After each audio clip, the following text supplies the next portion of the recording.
दया झूठ बोल रही है। यस सर ने अभी तक स्टार्ट नहीं किया है, just wait for the started, then आपको वॉइस वगैरह सब क्लियर आएगा। चेक कर रहे हो, थोड़ा चेक कर लो। ठीक है, तो we are set to go. सबको मेरी आवाज क्लियर आ रही है? यस सर, सबको चैट बॉक्स ही ऑन करने के लिए कहा है। प्लीज आप लोग कोई भी अनम्यूट ना करें, और जिसको भी कुछ कहना है चैट बॉक्स में आए, हम लोग आपको उसको रिप्लाई कर देंगे। Okay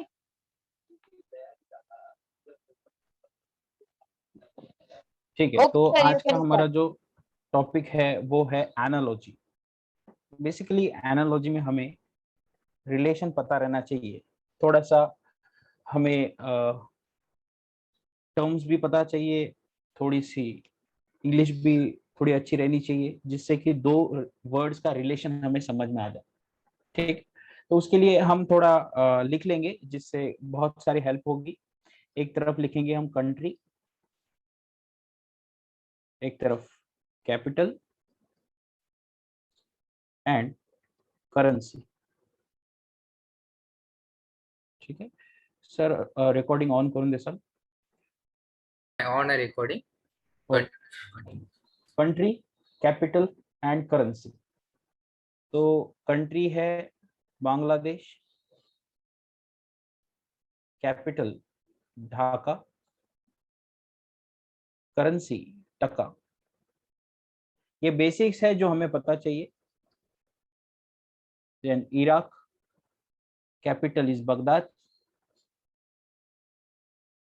currency is dinar. China, capital Beijing, then yuan is the currency. Then India का तो आपको पता है, United Kingdom, UK, that means Britain. इनकी कैपिटल है London.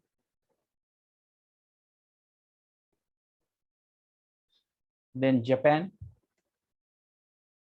Which is my personal favourite country, क्योंकि यहाँ के लोग बहुत डेडिकेटेड रहते हैं। कैपिटल टोक्यो, जहाँ पर ओलंपिक्स हुए हैं 2020 के, और इनकी करेंसी का नाम है yen. United States of America, Washington DC is the capital, dollar ये इनकी करेंसी। देन हमारा सबसे भरोसेमंद देश, मित्र देश, रूस, रशिया, मॉस्को ये कैपिटल है, रूबल इनकी करेंसी। तो इसी तरह ग्रीस, ग्रीस की कैपिटल है एथेंस, और इनका करेंसी है ड्रैचमा। तो बेसिकली क्वेश्चन कैसे आता है, ऐसा दिया जाता है, इराक दिनार, जापान क्वेश्चन मार्क। तो ऐसे क्वेश्चन को सॉल्व करने के लिए पहले तो आपको ये पता चाहिए कि इराक और दिनार में क्या रिलेशन है। रिलेशन को पता करने के लिए आपको नॉलेज चाहिए इन चीजों का, इसीलिए हम लिख के ले रहे हैं। जैसे इराक और दिनार का रिलेशन है, तो आपको समझ में आया होगा कि कंट्री और उसकी करेंसी का रिलेशन। उसी तरह जापान येन, ऐसा आंसर रहना चाहिए, right. Then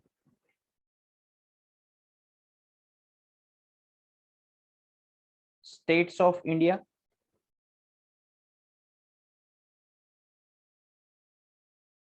capital Sikkim, Sikkim, Sikkim की कैपिटल है गंगटोक। वेस्ट बंगाल, कोलकाता।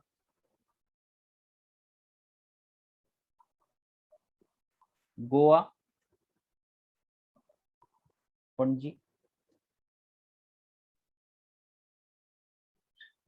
तमिलनाडु,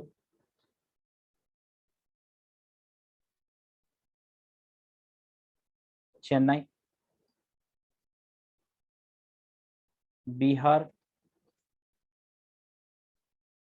पटना। अब यहाँ पर आप थोड़ी जगह छोड़ सकते हैं, आपके हिसाब से आप ऐड कर सकते हैं। अगर थोड़ा गूगल कर लें तो पूरी की पूरी लिस्ट आ जाएगी। तो आपके लिए ये होमवर्क रहेगा कि बाकी के जो स्टेट्स और कैपिटल है उनको आप मर्ज कर दो। जितने भी स्टेट्स और कैपिटल है उनको आप मर्ज कर दो। इसके ऊपर ऑड मैन आउट भी आ सकता है कि स्टेट्स रहेंगे, 4 में से 3 स्टेट्स रहेंगे और 1 यूनियन टेरिटरी रहेगी, जैसे कि महाराष्ट्र, देन गोवा, देन पंजाब और पौंडीचेरी। बेसिकली यूनियन टेरिटरी में आपको सिलेक्ट करना पड़ेगा यूनियन टेरिटरी। देन अब इसी तरह वर्कर और वर्किंग प्लेस में क्या रिलेशन रहता है वो हम पता कर लेंगे। वर्कर, वर्किंग प्लेस, जैसे कि लॉयर, लॉयर काम करता है कोर्ट में। ब्यूटिशियन,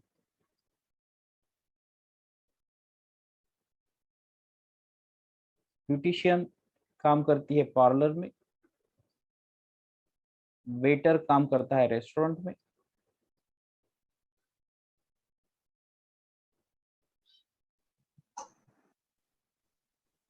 शेफ काम करता है किचन में। ठीक है, शेफ जो रहता है ना वो रेस्टोरेंट में काम नहीं करता, वो रेस्टोरेंट का जो किचन रहता है वहां पर काम करता है। तो भले ही ये चीज आपको पता थी लेकिन दोनों में आप कंफ्यूज हो सकते हो, इसीलिए लिखा के दे रहा हूं। Then servant, house mechanic, garage,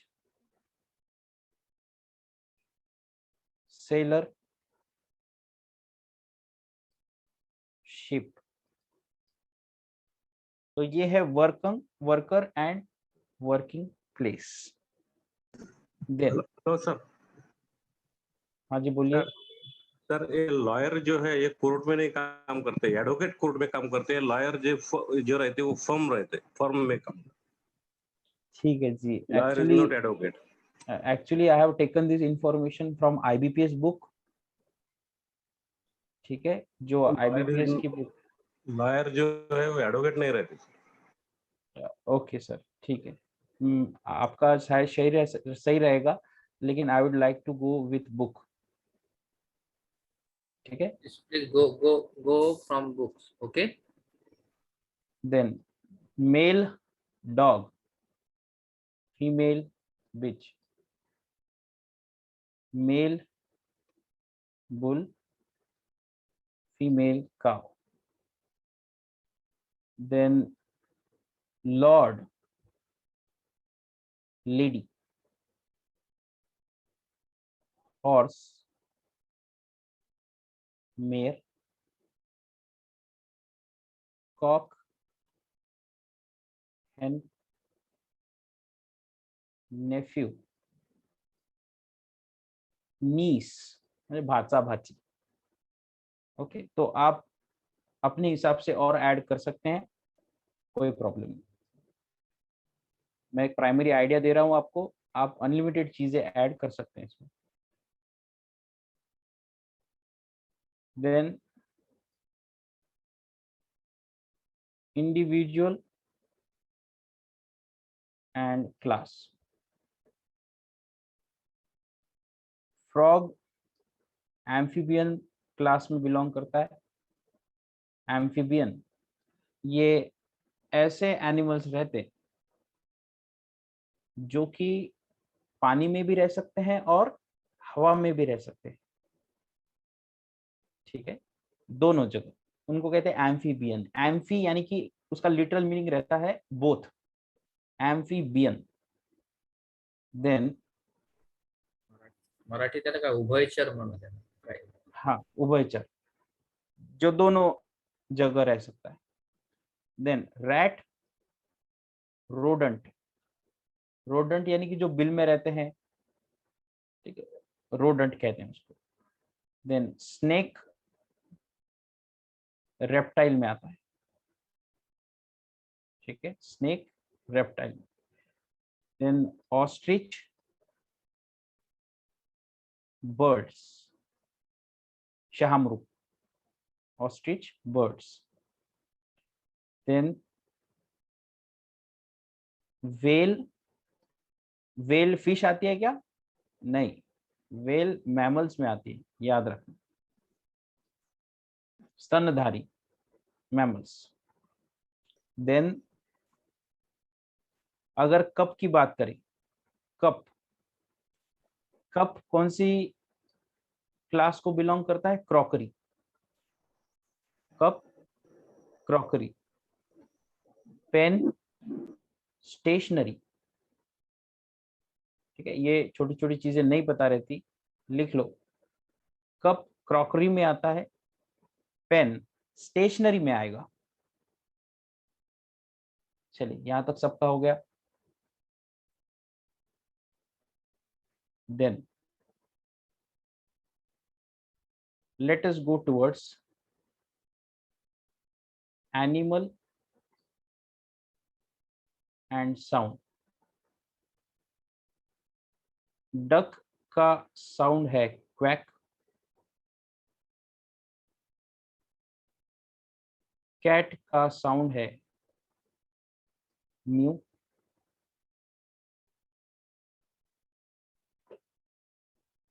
frog करता है crook.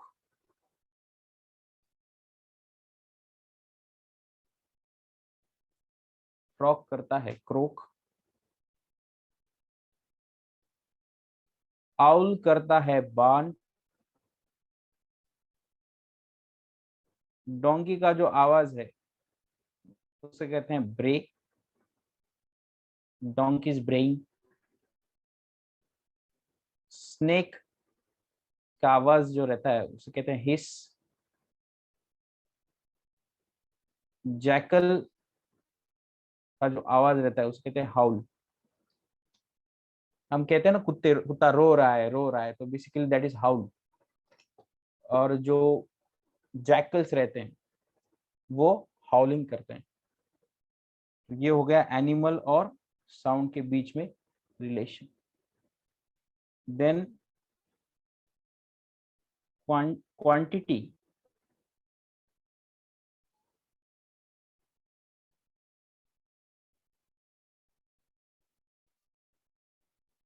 And units. Quantity and units. Power को हम यूनिट समझते हैं वैट. करंट का यूनिट है एम्पियर. टाइम को तो सेकंड्स में गिनते हैं, पता है आपको. टाइम को मिनट में नहीं गिनते हम, सेकंड्स में. Work joule.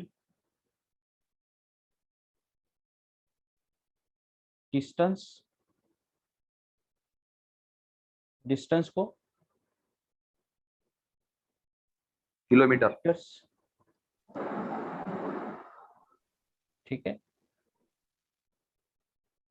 किलोमीटर्स आएगा, kilometers, my mistake, kilometers. Then pressure को पास्कल. पास्कल. एरिया को हेक्टर. मास को किलोग्राम. और फोर्स का यूनिट रहेगा न्यूटन. ये सारी चीजें आपको पता चाहिए क्वेश्चन सॉल्व करने के लिए. ठीक, और ऐसा नहीं है कि इससे ही क्वेश्चन आएंगे, ये अनलिमिटेड टॉपिक है, कैसे भी क्वेश्चन आ सकते हैं. जो ज्यादा से ज्यादा क्वेश्चन पूछे गए हैं उनके बेस पर मैं आपको दिखाकर दे रहा हूँ। इसके लिए कोई लिमिटेशन नहीं है। Then individual and dwelling place मतलब कि जहां पर वो रहता है और अपनी एक्टिविटी परफॉर्म करता है।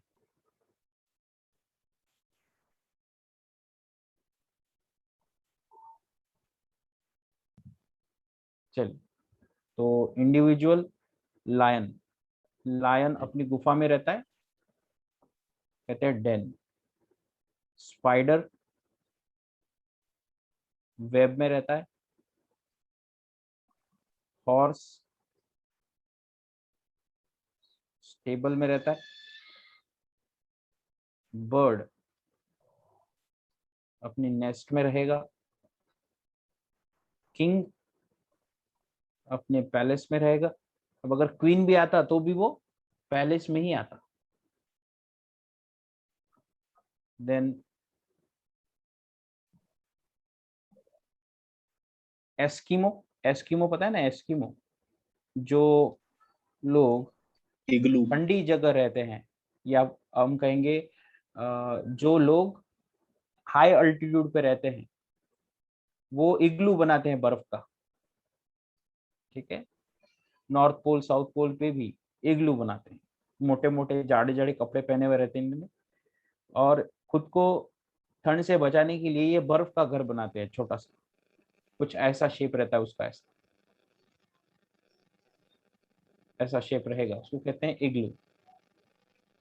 देन सोल्जर रहता है बैरक्स में।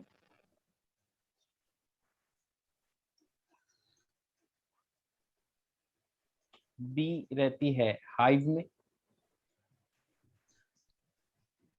तो इस तरह आपको ये चीजें पता चाहिए।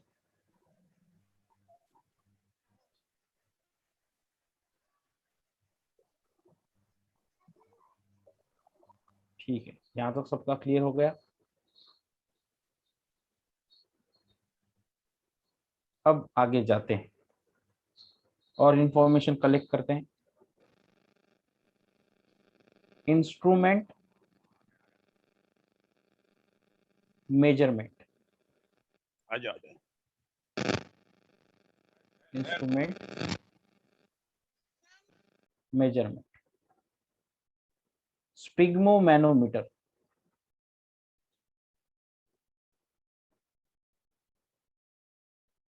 स्पिग्मोमैनोमीटर ये काउंट करता है ब्लड प्रेशर को। मेजरमेंट डिवाइस लिख लो यहाँ पर। तो स्पिग्मोमैनोमीटर काउंट करता है ब्लड प्रेशर को। देन सिस्मोग्राफ, इसके ऊपर बहुत बार क्वेश्चन आ चुका है। सिस्मोग्राफ भूकंपाचा रिश्टर ये अर्थक्वेक को काउंट करने के लिए यूज किया जाएगा। देन बारोमीटर, बेसिकली बारोमीटर यानी कि प्रेशर। ठीक है, बारोमीटर ये प्रेशर को काउंट करने के लिए यूज किया जाएगा। सॉरी, ये डिवाइस जो है ना, ये डिवाइस हटा दो। इंस्ट्रूमेंट किसके लिए यूज किया जाएगा, ऐसा रिलेशन है। ठीक है, then odometer, odometer is used for speed. Then ammeter, current. Thermometer,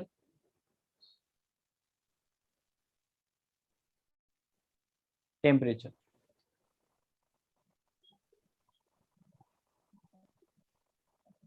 Then next list की तरफ जाते हैं, which is place of living, sorry, place of playing,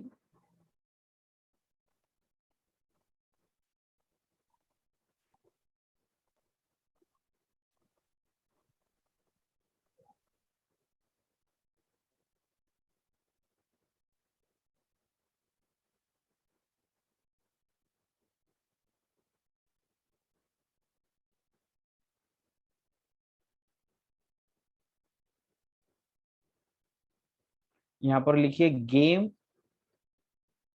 and place of playing, मतलब कि कौन सा गेम कहाँ खेला जाता है। टेनिस, टेनिस खेला जाता है कोर्ट में, टेनिस का कोर्ट रहता है, टेनिस कोर्ट। बॉक्सिंग कहाँ की जाती है, रिंग के अंदर। देन रेसलिंग, रेसलिंग की कोई रिंग नहीं रहती बच्चों, रेसलिंग का अरीना रहता है। देन रेस, रेस का ट्रैक रहेगा। बैडमिंटन का कोर्ट रहेगा।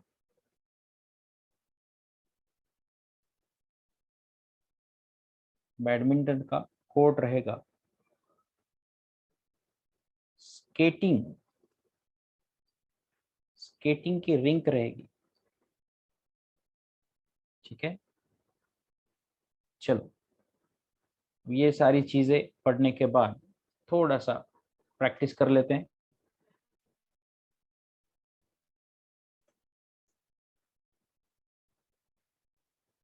बोट और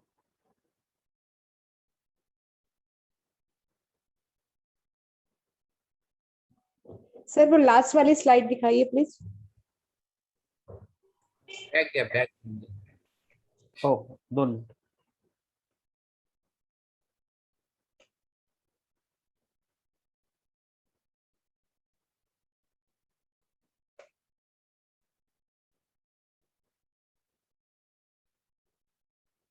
ओके सर। बोट और बाइसिकल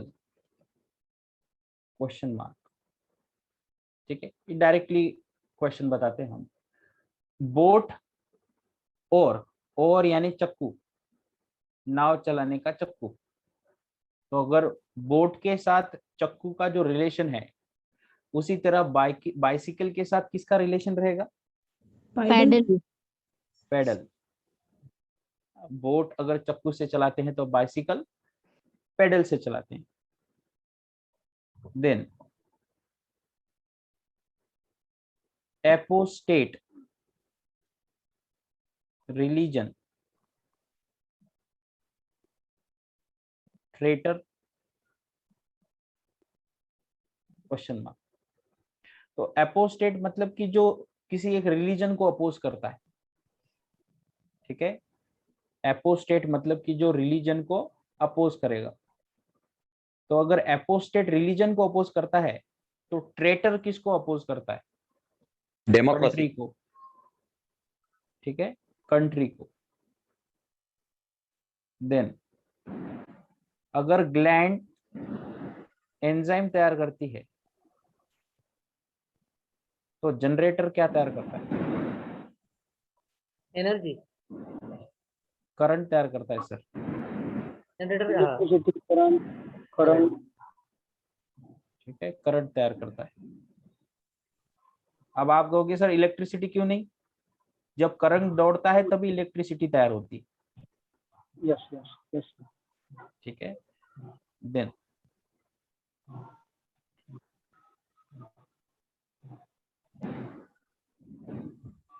अब आपको चूज करना है सिमिलर वर्ड। ठीक है, you have to choose similar word. थोड़ा सा ध्यान से देखना। कोचीन, सॉरी, कोलकाता, मुंबई। प्रशांत साहेब तुमचा मायक्रोफोन ऑफ करा। कोलकाता, मुंबई, मंगलोर,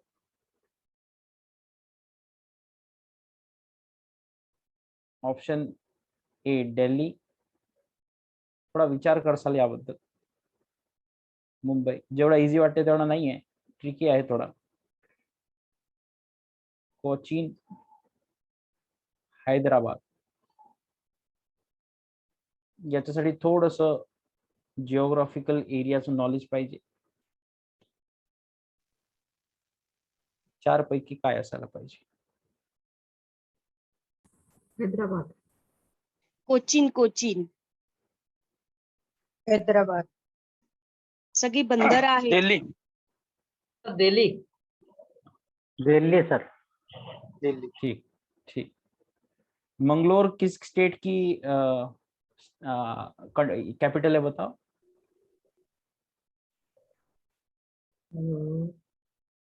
वो बेंगलुरु है, बेंगलुरु। कर्नाटका कर्नाटका मैडम वो थोड़ा बेंगलुरु रहता है, ठीक है। आप जो चीज बता रहे हो वो बेंगलुरु है। बैंगलोर किसी की नहीं है sir. So provide the answers as on the chat. So we will going to be get an Cochin, Cochin. एक जन ने सही बोला था कि कोलकाता, मुंबई, मंगलोर ये सब किनारे पर बैठे हुए हैं, उसी तरह कोचीन भी किनारे पर है। कोचीन शिपयार्ड याद आपको अगर पता होगा तो, कोचीन शिपयार्ड है इंडिया का, जहां पर वैरायटी ऑफ शिप्स तैयार होती है। तो कोचीन ये इसका सही आंसर रहेगा।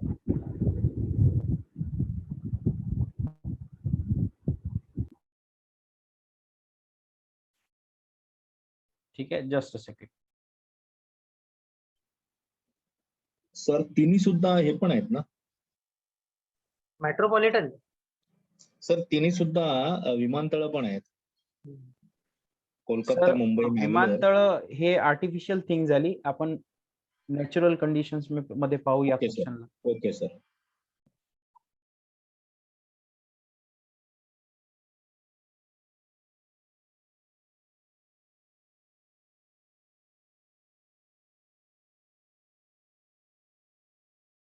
चलो और आगे जाएंगे।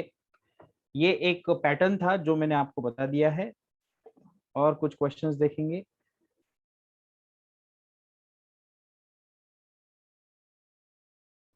चूज द वर्ड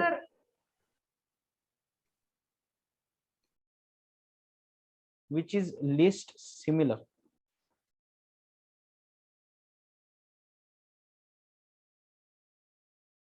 ऐसा वर्ड चूज करो जो लीस्ट सिमिलर है, ठीक है।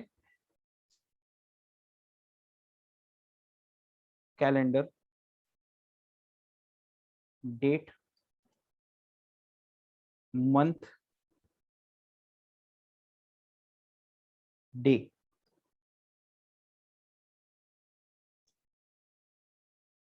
Least similar calendar right sir answer रहेगा कैलेंडर कैलेंडर। कैलेंडर कैलेंडर राहील sir. Then peacock, vulture, sparrow, swan, हंस, sparrow vulture vulture sir. Vulture vulture sir vulture. का आंसर रहेगा स्वैन, क्योंकि ये अकेला वाटर बर्ड है, सभी बर्ड है। ठीक है। ये पीकॉक टेरेस्ट्रियल है, वल्चर टेरेस्ट्रियल है, स्पैरो टेरेस्ट्रियल है, वल्चर मतलब कौन सा? ये अकेली वाटर बर्ड है, ठीक है। ये बेस्ट सुटेड आंसर रहेगा, ठीक है। Then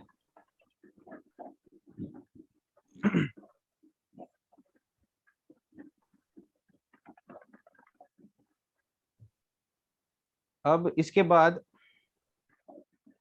next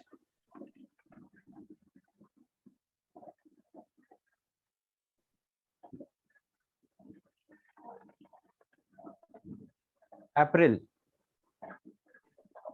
apparel sorry,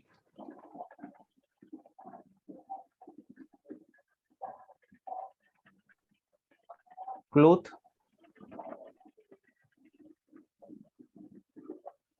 footwear,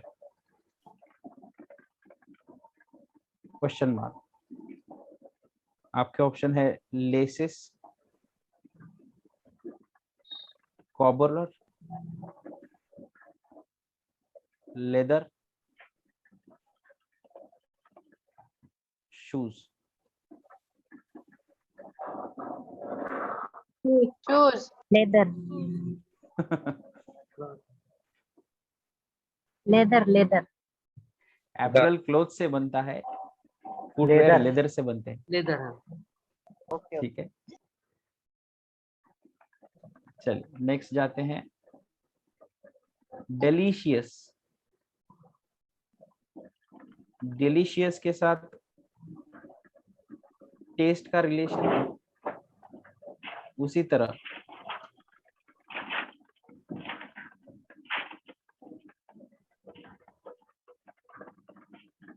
melodious के साथ किसका रिलेशन काही वर्ड मराठी ते यूज करा, मला लाईक हे येत आहे. म्युझिक. डिलीशियस म्हणजे म्युझिक चवदार, Right.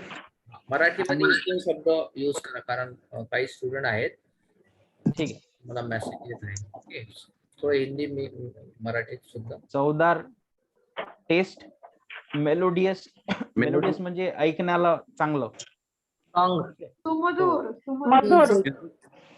ठीक है, तो इसका वॉइस आंसर Option आना बता- चाहिए, आवाज। ठीक है, डेलिशियस टेस्ट रहती है, मेलोडियस आवाज रहती है, मतलब की सुन आवाज, सुरेल आवाज असतो आणि चवदार ही चव आहे, ठीक है, बेसिकली टेस्ट। देन अब थोड़ा सा एंटोनिम की तरफ जाएंगे। एंटोनिम यानी कि थोड़ा अपोजिट सेंस आएगा, जैसे कि दूध गरम केलं का? दूध गरम जायंट, केलं?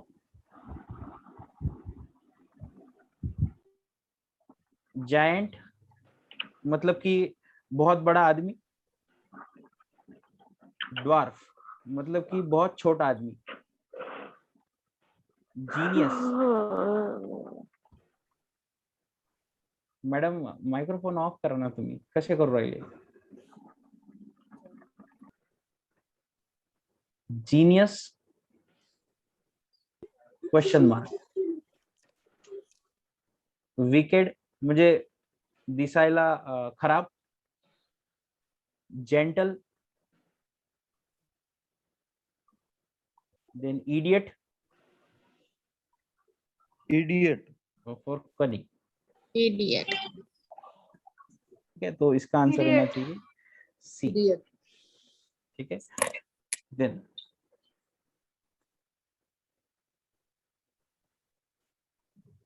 अब थोड़ा सा अपने मन से रिलेशन लगा के देखो। लैंप डार्कनेस, उसी तरह मेडिसिन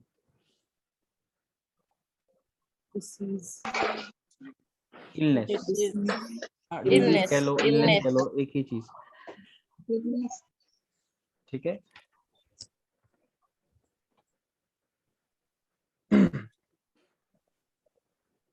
चलिए, तो that was all about analogy. I hope आपको एनालॉजी समझ में आया होगा। इसमें बहुत ज्यादा वैरायटी आ सकती है, सिंस इसमें वैरायटी आ सकती है तो ये अनलिमिटेड चीज है। ठीक है, चलिए नेक्स्ट टॉपिक की तरफ जाते हैं। Blood relations. Blood relations, question क्या है? X and Y are brothers. Marathi वाले सुन लो, X आणि Y हे दोघे भाऊ आहेत। C and D are sisters. C आणि D ह्या दोघी बहिणी आहेत। X son is D's brother. X चा मुलगा D चा भाऊ आहे। How is Y related to C? Y चं नातं C सोबत काय असणार? ठीक है, तो इसको सॉल्व करते हैं अपन। X और Y ये दोनों ब्रदर है। अब हम क्या करेंगे? प्लस यूज करेंगे मेल के लिए, ठीक है, और माइनस यूज करेंगे फीमेल के लिए। यानी कि फिर अपने को फिर से देखना नहीं पड़ेगा कि X क्या है, Y क्या है, मेल है या फीमेल है। तो X और Y ये दोनों ब्रदर हो गए, यानी कि ये मेल मेल रहेंगे, तो ये दोनों ब्रदर्स है। इस पर से ये हमें समझ गया। Then C and D are sisters. अब C और D ये दोनों सिस्टर्स हैं, ठीक है। अब इनके बीच में रिलेशन क्या है अपने को पता नहीं है, ठीक है। इन दोनों का रिलेशन क्या है, लेकिन एक्स वाई के साथ इनका रिलेशन क्या है हमें पता नहीं है। X son is D's brother, ठीक है। एक्स का सन, इसका लड़का, समझो कोई क्यू नाम का है सपोज, ठीक है, या सीधा सीधा लिख लो सन यहाँ पर। एक्स का सन डी का ब्रदर है, तो इस पर से एक तो चीज समझ में आ गई कि ये सब भाई बहन है, ठीक है। अगर सी और डी दोनों बहनें हैं और एक्स का बेटा X son is D's brother, और ये इसका भाई है, ये दोनों क्या है, ब्रदर है, ठीक है। डी और एक्स का जो सन है वो दोनों ब्रदर्स है, तो ये तीनों के तीनों तो सिबलिंग्स हो गए ना, मतलब कि एक ही फैमिली को बिलोंग करते हैं, बेटा और दोनों बहनें। तो इस पर से y का रिलेशन क्या आना चाहिए,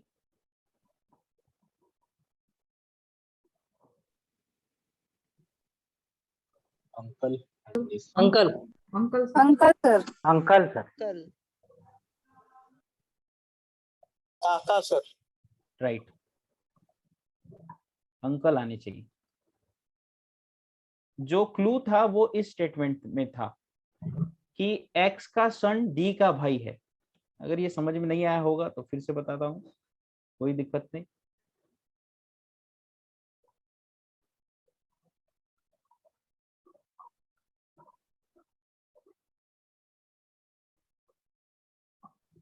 ठीक है, ये तो चीज क्लियर है कि x और y दोनों ब्रदर्स हैं, ये दोनों भाई भाई हैं। C और D ये दोनों सिस्टर्स हैं, मतलब कि ये दोनों बहनें हैं, ये दोनों क्या है, बहनें हैं। x का सन D का भाई है, x का जो सन है वो D का भाई है, ठीक है। अगर x का सन D का भाई है तो D और सन ये एक दूसरे के भाई बहन हो गए, और C और D सिंस बहने बहने हैं तो C भी x के सन की बहन हो गई, ठीक है। तो इस पर से ये चीज क्लियर हो गई कि x के, ये समझो P नाम का सन है, P C और D ये तीनों भी फैमिली को बिलोंग करते हैं, x की फैमिली को, मतलब कि ये तीनों सिबलिंग्स है, भाई बहन है। और y ये x का भाई है, तो इनका सबका तो y चाचा हो गया ना, तो अंकल आंसर आना चाहिए इसका, ठीक है। Uncle clear answer clear. चलिए आगे जाते हैं। कहते हैं A is father of C, मतलब कि A अगर C का फादर है तो A का C बेटा हो गया, राइट। ये क्या हो गया, सन हो गया, ये क्या हो गया, फादर हो गया। D is son of B, D भी B का सन है ऐसा कहा गया है, तो ये भी प्लस हो गया। अब अगर D is son of B कहा गया है तो D के बारे में बताया है क्या कि वो मेल है या फीमेल है, ठीक है, ऐसा कुछ नहीं बताया गया, ओके। देन सर सन हुआ तो मेल ही हुआ ना। मैडम सन तो फीमेल का भी रहेगा और मेल का भी रहेगा, मेरा बेटा तो हाँ। मेरा भी बेटा रहेगा, मेरी बीवी का भी बेटा रहेगा ना। हाँ हाँ ठीक है। मेरे खुद से तो तैयार नहीं हुआ वो, ठीक है। चले ठीक है, तो कहां पर थे हम, A is father of C, A is father of C, D is son of B, ठीक है। तो ये मेल है या फीमेल है ये हमें पता नहीं। E is brother of A, A का भाई है E, ठीक है, मतलब कि C का तो ये चाचा हो गया है, इस पर से क्लियर हो गया। If C is the sister of D, ठीक है, if C is sister of D, मतलब कि यहाँ पर इन्होंने कहा है कि सी सिस्टर है, मतलब कि इसको माइनस लेना पड़ेगा। ठीक है, पहले अपन ने सी को कंसिडर किया था सन, सन या डॉटर भी हो सकता है, बेसिकली डॉटर भी हो सकता है, क्योंकि उन्होंने वहां पर सी सन ए इज फादर ऑफ सी कहा गया है। ठीक है, सी का फादर है ए, लेकिन सी मेल है या फीमेल है ये नहीं बताया गया, तो हम वहां पर सन डॉटर दोनों भी कंसिडर किए थे। फिर बाद में हमें पता चला कि if C is the sister of D, C क्या है, बहन है, तो इसीलिए हमने वहां पर माइनस यूज कर लिया। ओके, अब ये दोनों भाई बहन हो गए, ये तो इस पर से क्लियर हो गया। Then how is B related to E? E का और बी का रिलेशन क्या है? अब देखो, ए का अगर डॉटर सी है, बी का अगर डॉटर डी है, और ये दोनों एक दूसरे के भाई बहन हैं, तो ये दोनों तो मियां बीवी हो गए ना। ए बी क्या हो गए, हस्बैंड वाइफ हो गए। अब ई का बी के साथ क्या रिलेशन है वो पूछा गया, तो ई का बी के साथ रिलेशन हो जाएगा sister in law. Sister in law.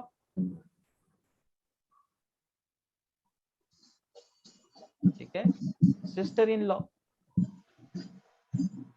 म्हणजे भावाची बायको। ठीक है, सिस्टर इन लॉ। हो गया क्लियर? माइक्रोफोन ऑफ करा प्लीज, बैकग्राउंड म्यूजिक येत आहे, माइक्रोफोन ऑफ करा प्लीज। ठीक है, ये चीज क्लियर हो गई? रिपीट करता का एकदा प्लीज? रिपीट करायचं एकदा परत सांगता का? ते इथं नाही समज. बरोबर, ठीक आहे, हीच नाही समजलं का? ठीक आहे, काय प्रॉब्लेम? हिंदीत किंवा मराठीत घ्या.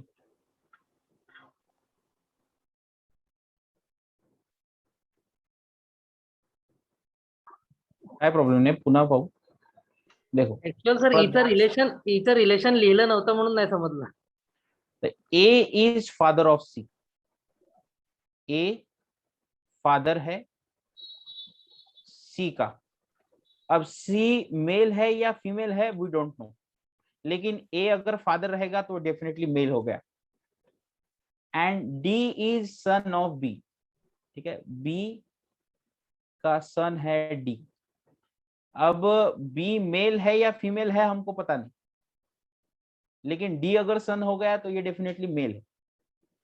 Then E is brother of A का भाई है ई। ठीक है, ये दोनों भाई बहन हो गए, मतलब कि सी का ये चाचा हो गया। If C is the sister of D, अब इसमें से हमें पता चल गया कि सी लड़की है, क्योंकि सी सिस्टर है डी की, तो ये दोनों भाई बहन हो गए। Then how B is related to E, मतलब कि इन दोनों का रिलेशन क्या है। ठीक है, अब देखिए सी और डी अगर भाई बहन हो गए तो ए और बी मियां बीवी होने चाहिए, हस्बैंड वाइफ होने चाहिए। अगर ए हस्बैंड है तो बी डेफिनेटली क्या चाहिए, वाइफ चाहिए। तो अब इसमें से भी हमने सॉल्व कर लिया कि प्लस या माइनस में से, मेल फीमेल में से बी क्या है। उन्होंने पूछा है ई और बी का क्या रिलेशन है, तो अगर ए यानी कि मैं हूं और ई यानी कि मेरा भाई है और ये मेरे दोनों बेटा बेटी है, अगर मेरी बेटी की माँ बी है तो सी की भी माँ बी हो गई, और अगर इन दोनों की माँ बी है तो ए मेरी बीवी हो गई। तो अगर ए यानी कि बी मेरी बीवी हो गई, तो फिर बी और ई का क्या रिलेशन आया? ई तो मेरा भाई है, बी तो मेरी बीवी है, सिस्टर इन लॉ कहेंगे ना इसको। सर दीर आणि वहिनी मराठीमध्ये. हाँ, तेच तेच, वहिनी भाभी. एच्या ठिकाणी स्वतःला ठेवलं तर येते. ठीक है, ओके, चलिए नेक्स्ट है E is the son of A. ये ए निकाला आपने और इसका सन है ई। अब वो सन कह दिया तो फिर ये आ गया प्लस। अब हमें ये पता नहीं कि ए प्लस है या माइनस है, दोनों में से कोई एक रह सकता है। देन उन्होंने कहा है D is the son of B, B का सन है डी। तो अगर सन कह दिया तो इसके सामने अपने को पॉजिटिव लेना पड़ेगा। अब ये पॉजिटिव है या निगेटिव है हमें पता नहीं।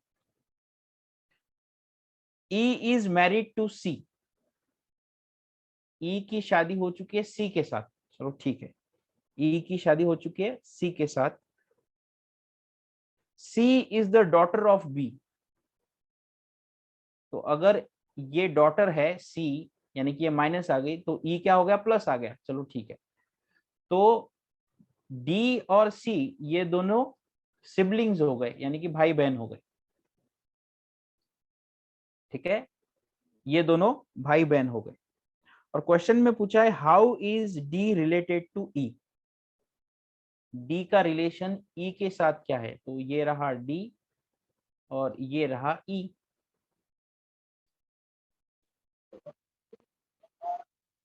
जीजा साला ब्रदर इन लॉ, जीजू राइट, ब्रदर इन लॉ हो गए। Brother in law. क्या होगा ये, ब्रदर इन लॉ हो गए, right. Then next, if B is the only child of C's grandfather's only daughter, ठीक है, देखिए सी के ग्रैंडफादर के ओनली डॉटर, इनकी इकलौती लड़की,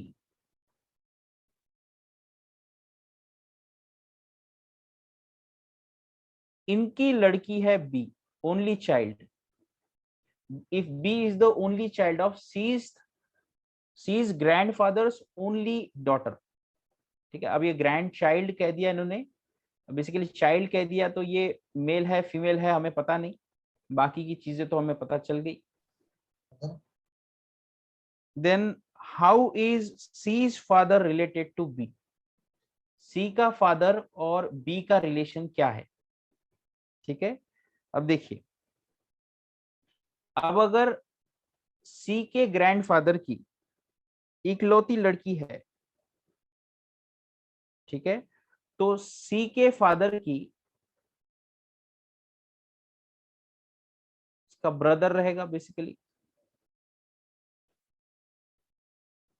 मुझे लगता है question, then how is C's father related to B, husband रहेगा सर।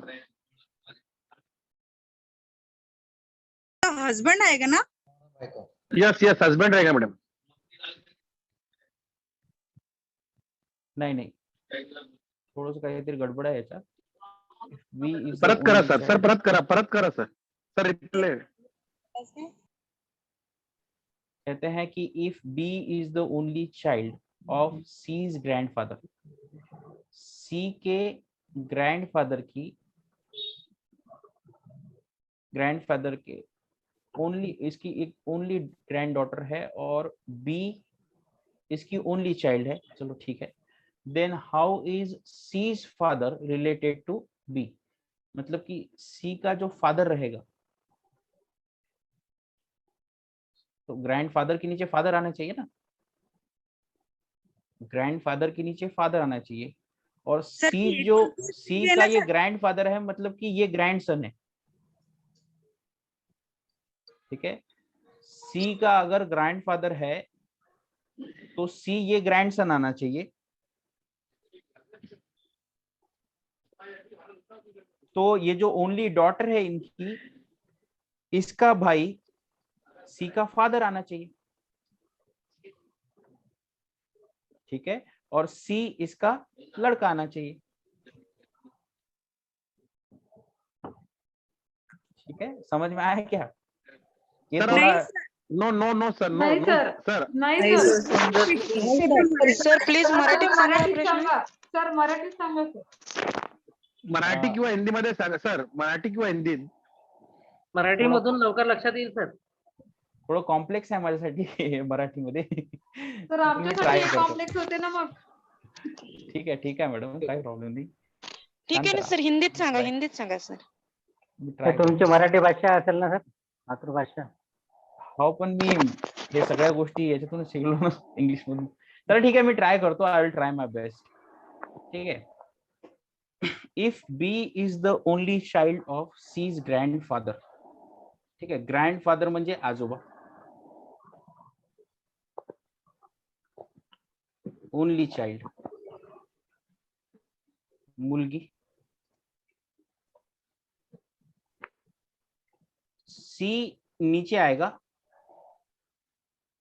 यहां पर सी का फादर आएगा और उसके ऊपर उसका आजोबा आएगा, मतलब कि यहाँ पर ग्रैंडफादर आएगा. ये बात क्लियर हो गई. ठीक है, यहाँ इधर आजोबा येईल. If B is the only child of C's grandfather, इसका ओनली चाइल्ड कौन हो गया? बी हो गया. ठीक है, और इस if B is the only child of C's grandfather, grandfather's only daughter, ये only daughter यहां पर आना चाहिए. एकुलती एक मुलगीचा जो चाइल्ड आहे तो आहे बी. ग्रँडफादरच्या सीच्या आजोबाची एकुलती एक जी मुलगी आहे तिची मुलगी आहे बी. ठीक आहे. Then how is C's father, म्हणजे सी चे वडील आणि बी मध्ये काय रिलेशन असणार? हजबंड.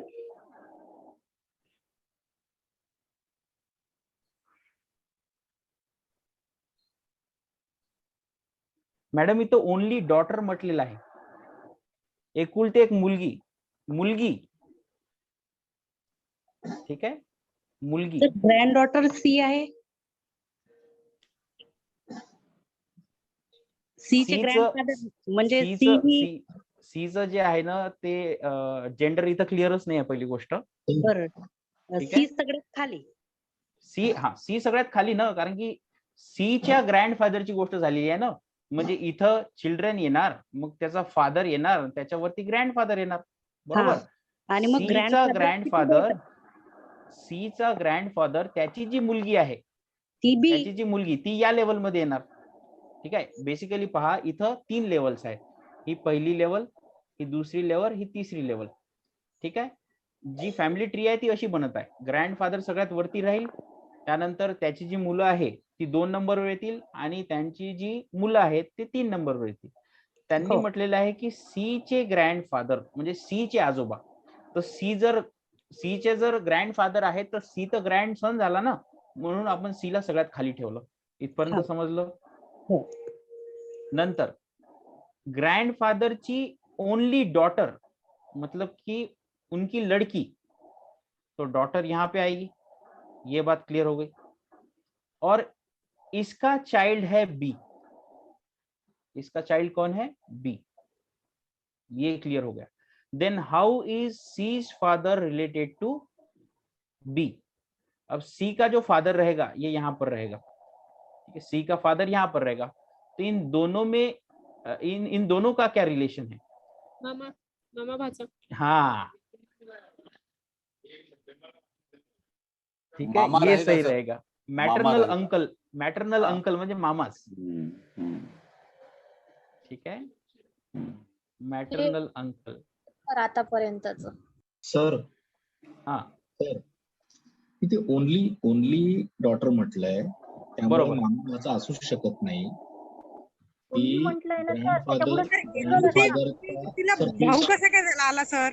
मॅडम मॅटर्नल अंकल म्हणजे मामा होते. आणि राहिली गोष्ट बी ची, तर बी हा मेल असो की फिमेल असो हा मामाच येणार आहे. सर मला एकच सेकंद 2-3 सेकंद बोलायचं सर फक्त. हा.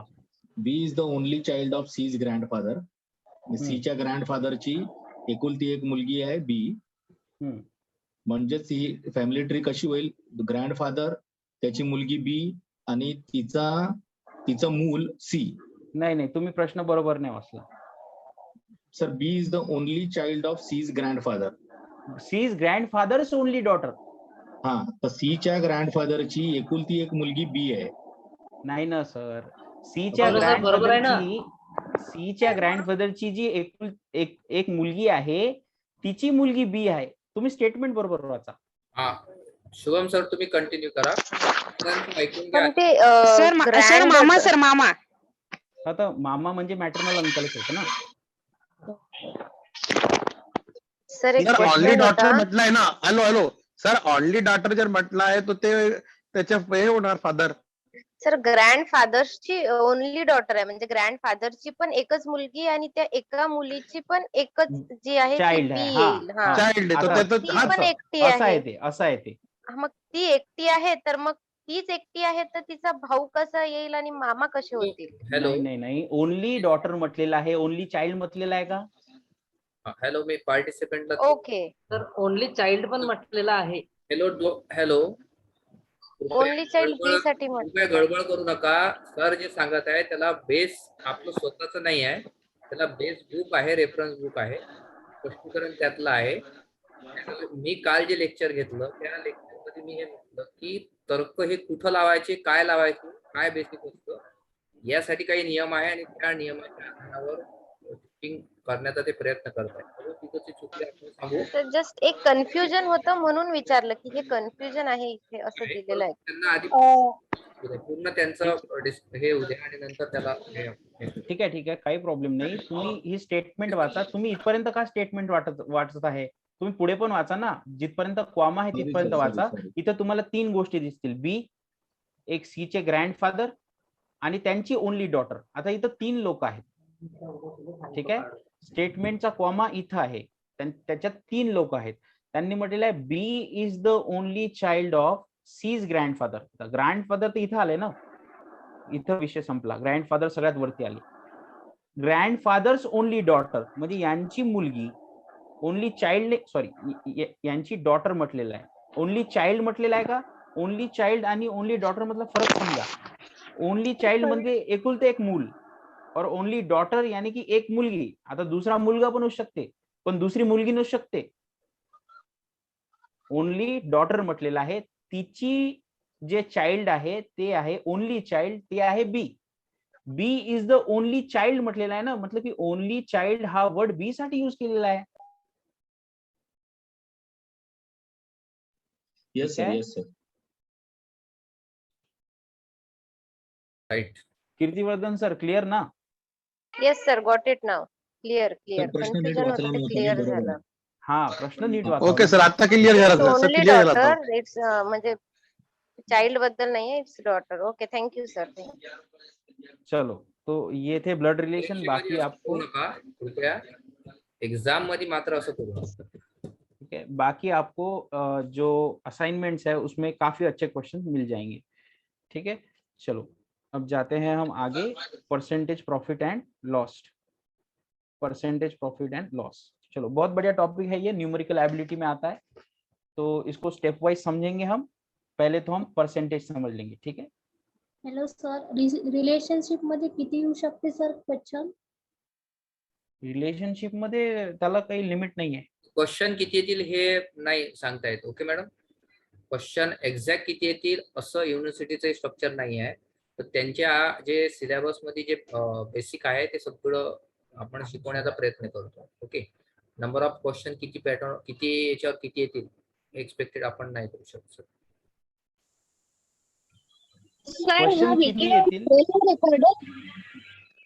क्वेश्चन किती येतील हे आपण सांगू शकत नाही. पण असं इमॅजिन करा की 50 जर क्वेश्चन असतील तर त्याच्यापैकी रिसर्च ऍप्टिट्यूड वर ऍटलिस्ट सिन्स पीएचडी ची एक्झाम आहे तर 20-22 क्वेश्चन तर एक्सपेक्टेड आहे. Right sir? पुढे सर. आणि भाग त्याच्यामध्ये रिझनिंग आणि मॅथमॅटिकल आहे क्वेश्चन आहेतच. त्यामुळे आपण नंबर्स ऑफ क्वेश्चन सध्या नाही हे करू शकतो. ठीक आहे. पण जो भार राहील तो रिसर्च ऍप्टिट्यूड वर राहील. म्हणजे सर जे पार्ट शिकवतात ते खूप इम्पॉर्टंट आहे. आणि असं नाही की हे इम्पॉर्टंट नाही आहे. याच्यामुळे पण तुमचं होऊ शकते कारण की एवढं काही हार्ड नाही आहे. सगळं इझी आहे. राईट. चला पर्सेंटेज प्रॉफिट अँड लॉस. चला मी तुम्हाला एक प्रश्न विचारतो. मला सांगा माझ्याजवळ जर 10 रुपये आहेत आणि टोटल 100 रुपये आहेत तर माझ्याजवळ 100 रुपयाचे किती पर्सेंट आहे? 10%. बरोबर. हे कसं तुम्ही माहित केलं?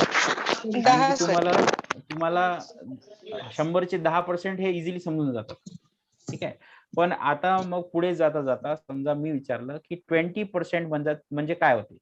20% म्हटलं म्हणजे तुम्ही काय विचार करायचा की 20/100 आहे. ठीक आहे. तर याचं आन्सर 0.02 यायला पाहिजे.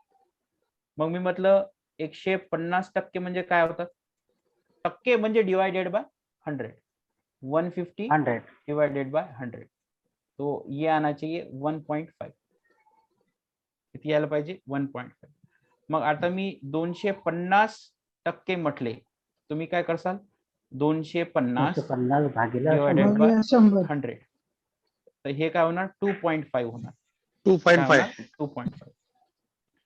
मग सपोज आता मी लेवल वाढवतो आणि तुम्हाला विचारतो की 25 रुपये 100 रुपयाचे किती टक्के आहे?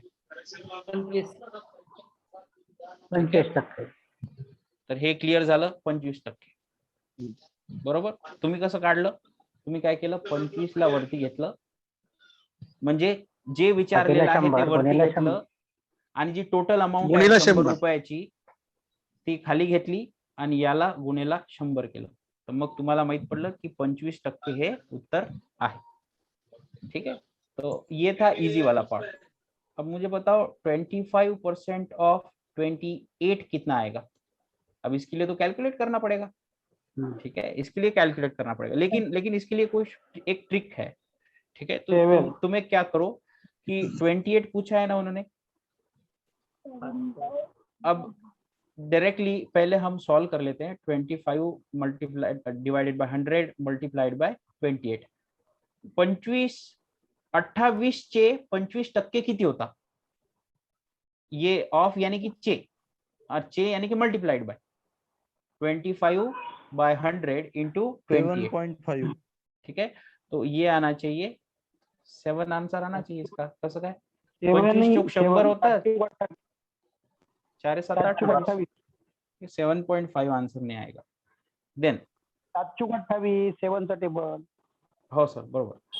अब आगे जाकर 16% ऑफ 2100. अब इसके लिए आपको क्या करना पड़ेगा? 16% बोला है ना, 16 डिवाइडेड बाय 100 मल्टीप्लाइड बाय 2100. तो ये 00 तो कट जाएंगे. अब 21 मल्टीप्लाइड बाय 16 करो. 336. 336 आना चाहिए. ठीक है.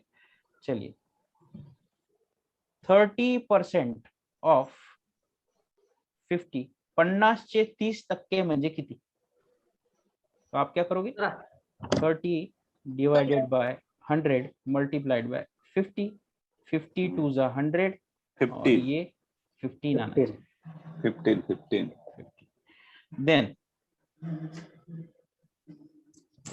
40% of 180 plus 60% of 290.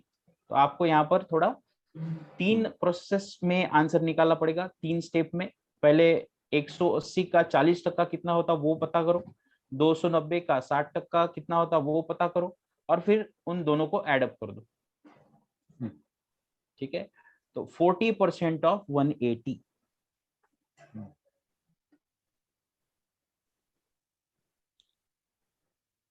174. 72. 40% of. Microphone off करा प्लीज. मायक्रोफोनचा यूज झाल्यानंतर मायक्रोफोन ऑफ करत. 246.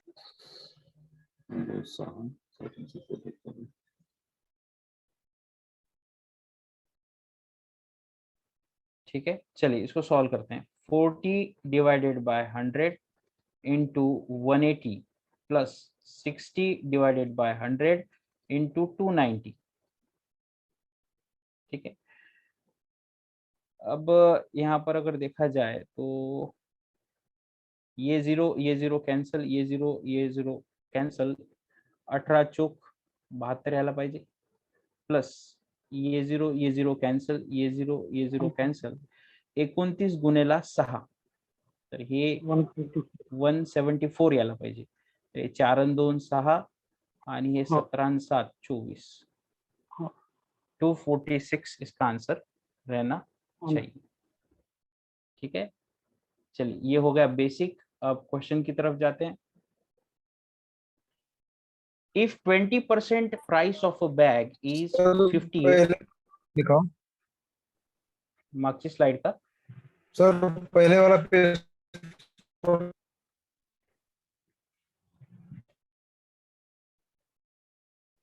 ये हो गया. अगर रह गया होगा तो स्क्रीनशॉट निकाल लो.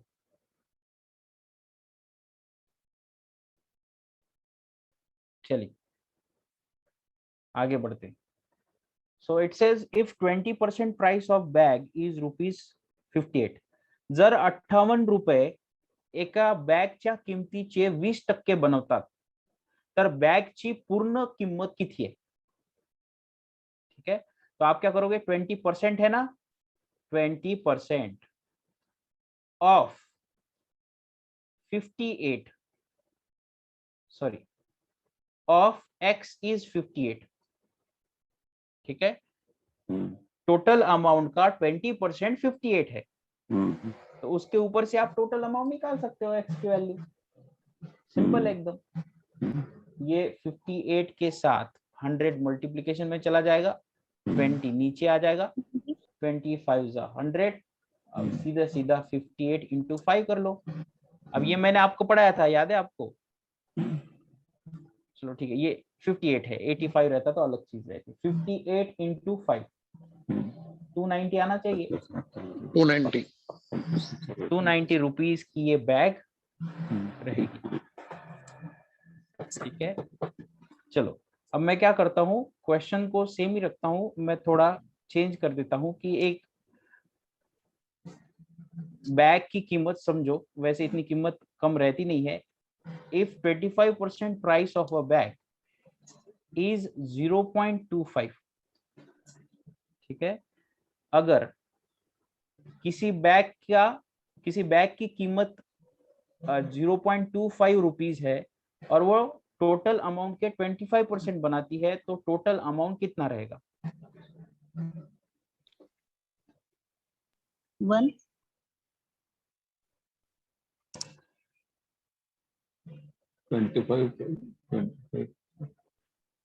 इतनी कम बैग की प्राइस तो नहीं रहती कभी, लेकिन हम कंसिडर कर सकते हैं. 1 सर 1. ठीक है, उन्होंने कहा है 25% of a bag 1 sir 1. Is 0.25. एका बॅगच्या किमतीच्या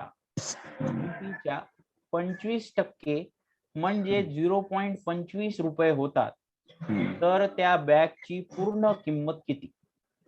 यहाँ पर आप डायरेक्टली कर सकते हो 1/4 into x is equal to 0.25, और ये 4 डिवाइडेड है, इधर जाके मल्टीप्लाइड बाय 4 आ जाएगा. 25 चौक 100 होतात, इथं 1.00 यायला पाहिजे. 1.00 आंसर रहेगा. अब नेक्स्ट क्वेश्चन लिखो. मराठीत क्वेश्चन सांगा ना सर आताचा. ठीक आहे,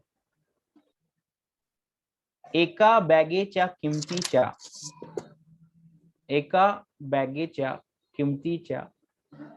25% हे 0.25 रुपये होतात, तर त्या बॅगेची पूर्ण किंमत किती. 100 100 नाही, 1.00 आहे का, 0.25 आहे ना. ओके. ठीक आहे, लिहिलं. आता तुम्ही मागचा जो प्रश्न आहे तो थोडं यासोबत कोरिलेट करून ट्रान्सलेट करू शकता, काय प्रॉब्लेम नाही.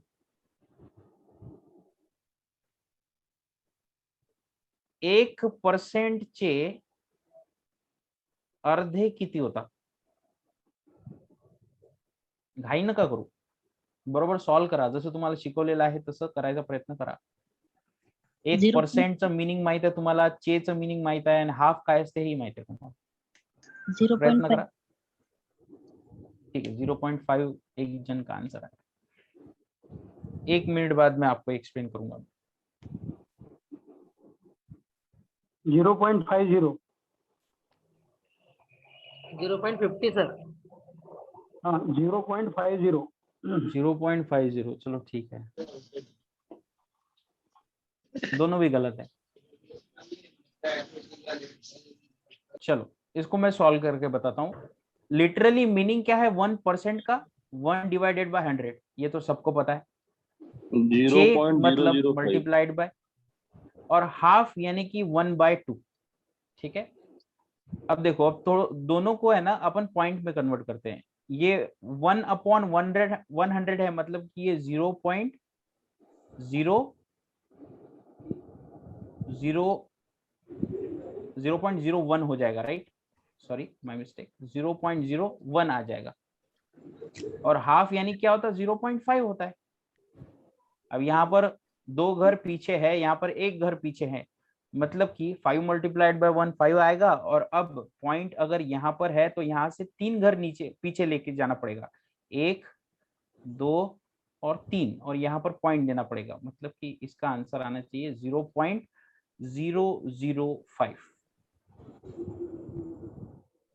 ठीक है, 0.005.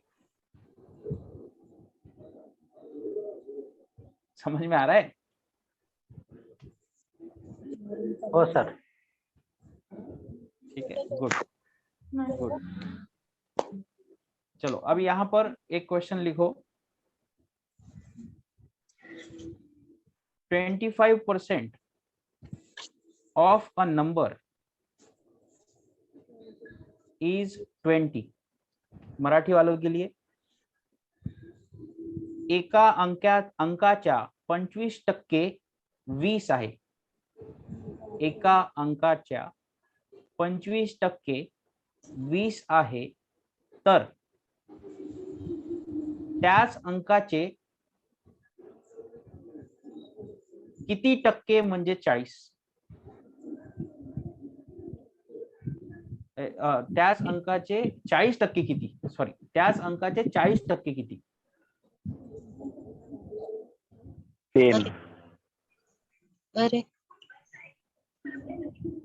32 सर. 32. ठीक है, क्वेश्चन देखो.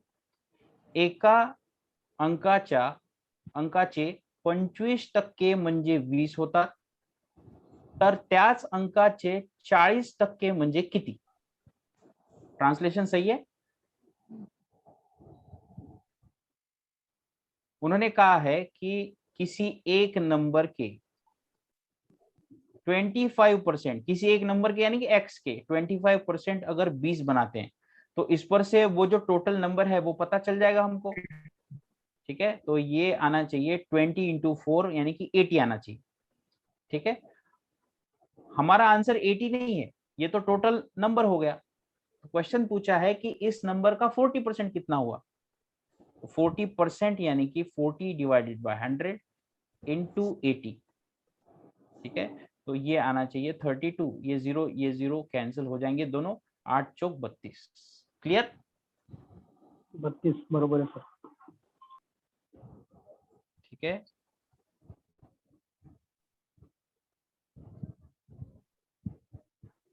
अच्छा ये क्वेश्चन तो ऊपर ही लिखा गया. चलो ठीक है, सॉरी. चलो नेक्स्ट क्वेश्चन. मराठी वाले ध्यान दो.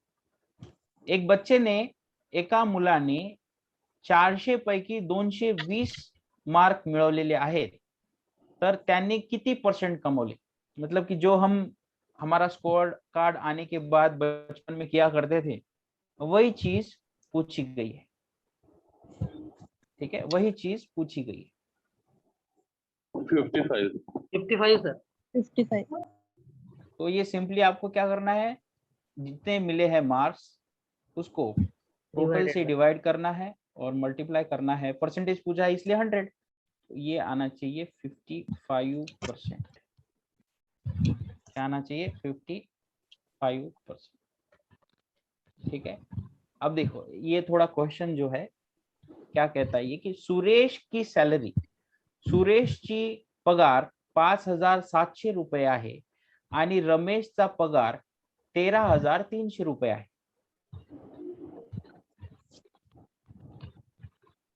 क्वेश्चन मध्ये विचारलेला आहे की how much % of Suresh salary is of Ramesh salary. मतलब याचा मीनिंग हे आहे की सुरेशची सॅलरी ही रमेशच्या सॅलरीच्या किती % आहे. ठीक है, कंपेयर देखो किसकी की गई है, सुरेश के सैलरी की, किसके साथ, रमेश के सैलरी के साथ. तो जिसके साथ कंपेयर की गई है उसको नीचे लो, जिसकी कंपेयर की गई है उसको ऊपर लो. ठीक है, मल्टीप्लाई करो 100 से, परसेंटेज निकालो, बताओ कितना आता है. जिसकी पूछी है उसको ऊपर लेना है और जिसके साथ कंपैरिजन किया है यानी कि जिसके आउट ऑफ पूछा है 13,300 के, तो उसे नीचे लेना है. 42.85. कैलकुलेटर यूज केला का सर? 42.85. एक्झाम मध्ये कॅल्क्युलेटर चालत नाही. नाही सर, असंच काढलं. ठीक, कॅल्क्युलेटर बेसिकली तुम्हाला प्रोव्हाइड केले जाते स्क्रीनवर, ऑनलाईन एक्झाम असल्यामुळे कदाचित असणार, पण ते कॅल्क्युलेटर क्लिक करत करत तुम्हाला ऑपरेट करावं लागते. खूप हेडॅक असते त्याचं. हेडेक राहतो. सर कैसे निकाला एक बार बताओ.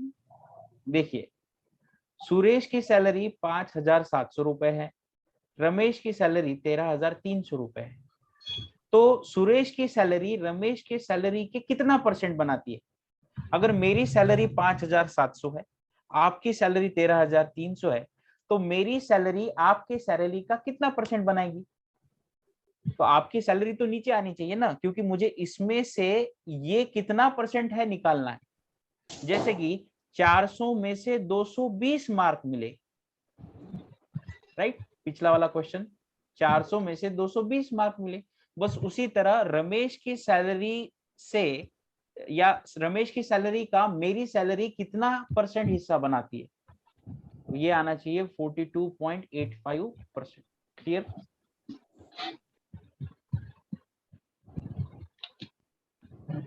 ठीक है. Then by how much % Suresh salary is less than Ramesh salary. अब देखो, लेस देन, मोर देन, च्या पेक्षा कमी, च्या पेक्षा जास्त, मतलब कि यहां पर कंपैरिजन की गई है. ठीक है, और कंपैरिजन जब भी आपको दिखेगी तो आपको डिफरेंस लेना पड़ेगा. ठीक है, आपको क्या लेना पड़ेगा? डिफरेंस. याद रखना, ये क्वेश्चन जो रहते हैं डिफरेंस के, बस इसी तरह क्वेश्चंस डाटा इंटरप्रिटेशन में भी रहते हैं कि 2013 साल का जो मुनाफा है वो 2012 साल के मुनाफे के कितना % है. शायद मैडम ने DI पढ़ाया होगा, राइट. तो by how much % is Suresh salary less than Ramesh salary. अब यहाँ पर लेस देन, मोर देन आ गया, यानी कि कंपैरिजन की गई है, मतलब कि अपने को डिफरेंस निकालना है. तो डिफरेंस कितना आएगा? 13,300 माइनस 5,700, ये आएगा डिफरेंस. और किसकी सैलरी के साथ कंपेयर किया गया है? रमेश की सैलरी के साथ, तो वो आना चाहिए नीचे. ठीक है, बेसिकली हमने पहले डिफरेंस निकाला. ठीक है, अब इसका आंसर आना चाहिए 7600 डिवाइडेड बाय 13,300. ठीक है, तो ये है ना, थोड़ा फ्रैक्शन में आएगा, 400/7 आएगा. अब 400/7 को कैसा लिखोगे तुम? ठीक है, देखिए 407 को कैसा लिखोगे? कुछ नहीं करना, 400 को 7 से डिवाइड करो. ठीक है, 400 को 7 से डिवाइड करने के बाद तुम्हारा जो भी आंसर आएगा वो यहाँ पर लिखो. जो भी रिमाइंडर रहेगा म्हणजे बाकी जे असणार ते इथं लिहा. उत्तर जे आहे ते इथं लिहा आणि इथं 7 असणार. खाली 7 आहे तर इथं पण 7 असणार. तो चलो 7 से डिवाइड करो 400 को और बताओ मुझे क्या आता है. रिमाइंडर क्या आता है, बाकी काय येते,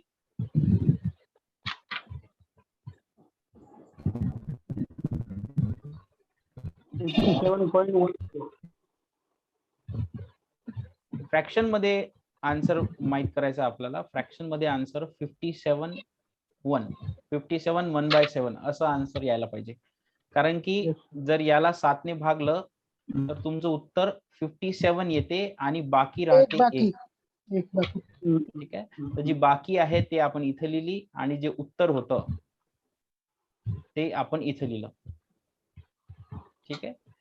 तो ये थोड़ा बेसिक टाइप है, ये बेसिक चीज है फ्रॅक्शन में.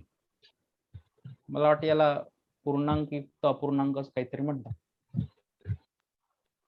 चलो, एक बुक है जिसकी प्राइस 700 रुपए थी, लेकिन अभी उसकी प्राइस इंक्रीज कर दी हमने 18% से. तो फाइनल प्राइस क्या रहनी चाहिए? ठीक है. एक बुक है जिसकी प्राइस 700 रुपए थी पहले, फिर बाद में हमने 18% से उसको इंक्रीज कर दी. फिर आप नॉर्मली क्या सोचते हो कि 700 रुपए के पहले 18% निकालो, फिर 700 में उसको ऐड कर दो, ये हो जाएगी फाइनल प्राइस. तो आपने ऐसा कभी भी नहीं करना है. ठीक है. बेसिकली इससे आंसर आएगा आपका, नो डाउट, लेकिन इसमें थोड़ा शॉर्टकट मारते आता. ठीक है. मैं आपको एक फॉर्मूला बताता हूँ, अच्छे से देखो इसको. न्यू प्राइस, नवीन किंमत. माइक्रोफोन ऑफ करा प्लीज. Ade,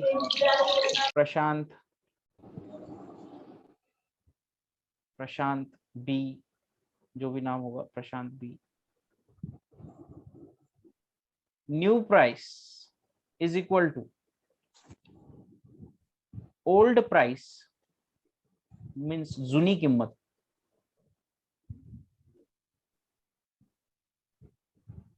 multiplied by 100/100. और ये ऊपर का जो 100 है ये वाढ किंवा कमी यानी कि इंक्रीज और डिक्रीज को शो करता है. ठीक है. अभी फिलहाल में आप फॉर्मूला को समझो, इस क्वेश्चन को जब सॉल्व करेंगे तब आपको समझ में आ जाएगा. देखिए यहाँ पर क्वेश्चन में कंडीशन क्या है कि अगर एक बुक पहले 700 रुपए की थी और उसकी कीमत 18% से मैंने बढ़ा दी, 18% से मैंने बढ़ा दी, तो फिर अब फाइनल प्राइस क्या होगी? मतलब कि मैं लेने जा रहा था, फिर मुझे पता था कि कल वो बुक 700 रुपए की थी, अब मैं लेने जा रहा हूं और देखा तो दुकान ने उसके ऊपर एक नया प्राइस लगा दिया जो 700 से ज्यादा था, और ये 700 से ज्यादा मतलब कि 700 का 18% था. तो यहाँ पर इंक्रीज हुई है, ये तो आपको समझ में आ गया. ठीक है. तो आपने क्या करना है, न्यू प्राइस फाइंड आउट करना है आपको, जो कि ली है आपने x. पुरानी प्राइस क्या थी? 700.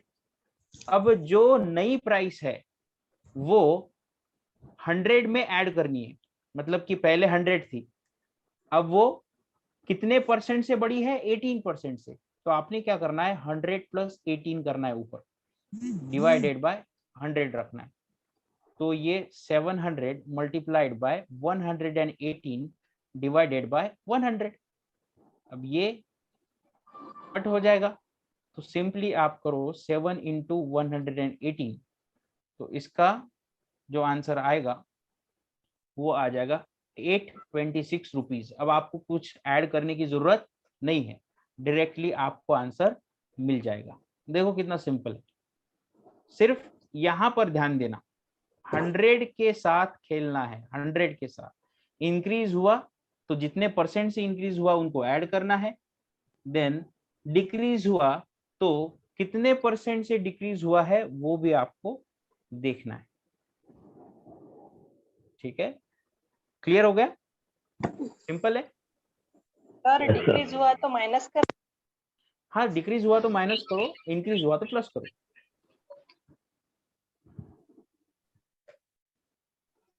ठीक है. अब देखो If a price of a book of rupees 700 is decreased by 18%, अभी क्या हुआ है, डिक्रीज हुआ है, तो फाइनल प्राइस क्या रहेगी? चलो बताओ तो।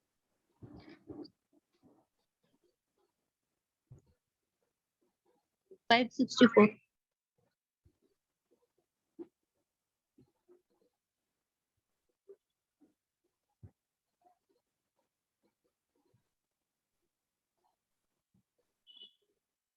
$574. 574. ठीक है, 574. 574। 570. उन्होंने फाइनल प्राइस पूछी है, ठीक है, फाइनल प्राइस।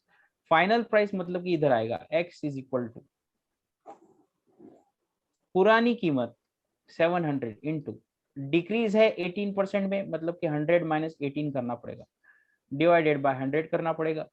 अब ये तो चीज क्लियर है कि यहाँ पर 7 मल्टीप्लाइड बाय 100 माइनस 18 मतलब कि 82 आना चाहिए। तो ये 7 दूनी 14, 8 चौक 32, सॉरी 8 7 56 आणि हे 57, 574 यायला पाहिजे। हातातले मार्क सोडू नका कॅल्क्युलेशनच्या नावावर, ठीक है। चलिए 20% डिस्काउंट, देखो डिस्काउंट यानी कि लॉस रहता है, मैं यहां पर लिख के देता हूं, डिस्काउंट यानी कि लॉस होता है। मैथमेटिकल टर्म्स में डिस्काउंट को लॉस समझते हैं। 20% discount is given of on jeans of ₹7500, 7,500 रुपयाच्या जीन्सवर 20% सूट दिलेली आहे, तर त्या जीन्सची विक्री किंमत किती? सेलिंग प्राइस यानी कि विक्री किंमत, ठीक आहे। 7,500 रुपयाच्या जीन्सवर 20% डिस्काउंट दिल्यानंतर त्याची विक्री किंमत किती? मतलब कि आप दुकानदार हो, आपने 6,000. ठीक है 6,000 सर. ठीक है, मराठी वाल्याने लिहिलं का? आम्ही उत्तर पण काढले. छान छान, म्हणजे तुम्हाला म्हणजे इंग्लिश मराठी बायलिंग्युअल थोडं म्हणजे कळत आहे आता। चला छान, देखिए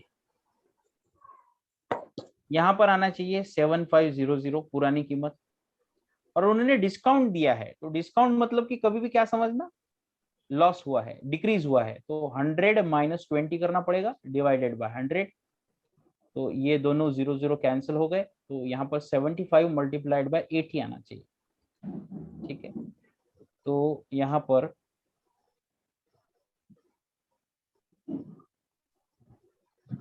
6,000 आंसर आना चाहिए। 56 4 60 बरोबर, ठीक है। चलिए नेक्स्ट देखते हैं।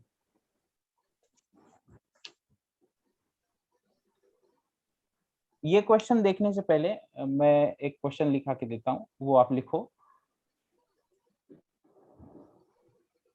आफ्टर सेलिंग अ शर्ट, एक शर्ट विकल्यानंतर ऑफ ₹2600, म्हणजे 2600 रुपयाचा शर्ट होता तो, 2600 रुपयाचा शर्ट विकल्यानंतर दुकानदाराला 30% नफा झाला। The shopkeeper received profit of 30%. 2600 रुपयाच्या शर्टला विकल्यानंतर दुकानदाराला 30% नफा झाला, तर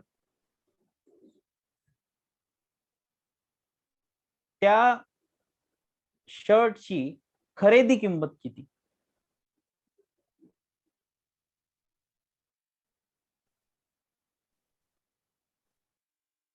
खरेदी किंमत किती? या क्वेश्चनला सॉल्व्ह करण्यासाठी थोडस आपण मागे जाऊ. मी तुम्हाला एक फॉर्म्युला लिहून दिला होता, त्या फॉर्म्युलाकडे वळू आपण. ठीक आहे, हा फॉर्म्युला लिहून दिला होता मी तुम्हाला.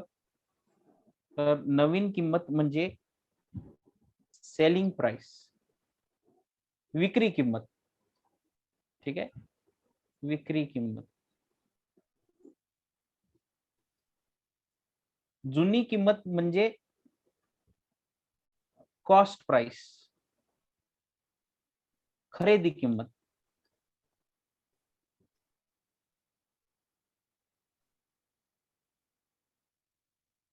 ठीक आहे,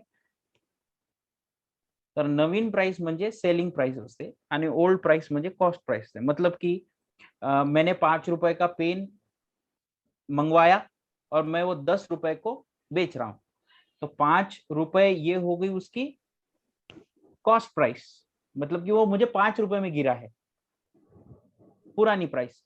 और मैंने जो वो पेन बेचा है वो 10 रुपए में बेचा है, यानी कि वो सेलिंग प्राइस हो गई, यानी कि नई कीमत हो गई. चलो, क्या आना चाहिए इसका आंसर? 1820. 1820 सर. 800 1820. 1820. हो. ठीक है, 2000 सर.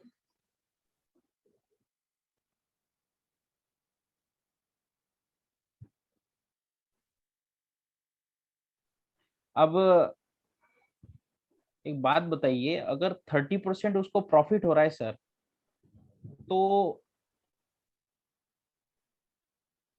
2600 के साथ उसको थोड़ा कंपेयर करके देखो, थोड़ा कंपेयर करके देखो ना. एक खुद को एक दुकानदार समझो, खुद को एक दुकानदार समझो, बाद में आपको समझेगा.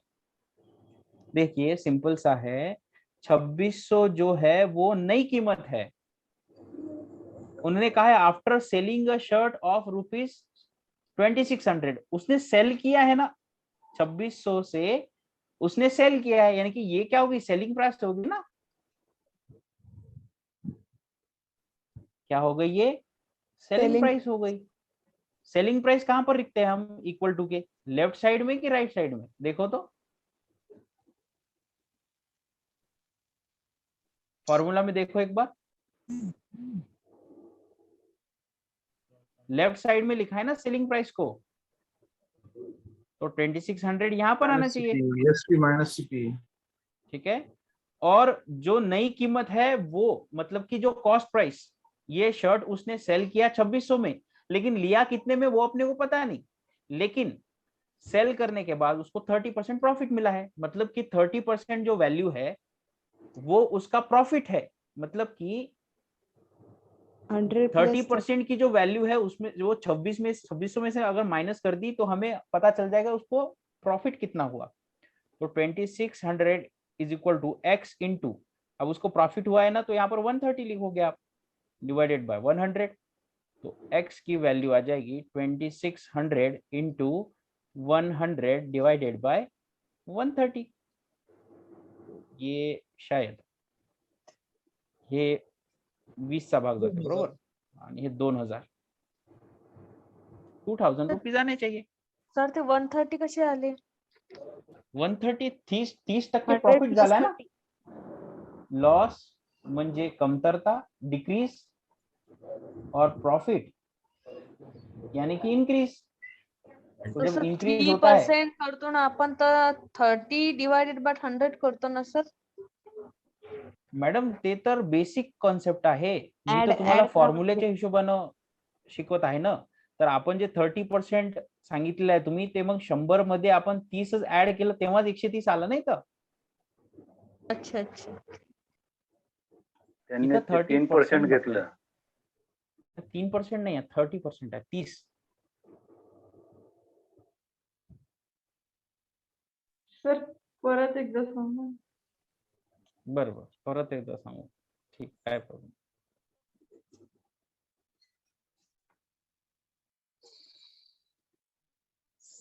फॉर्म्युलाला पहा एक वेळेस, फॉर्म्युलाला पहा. 30%.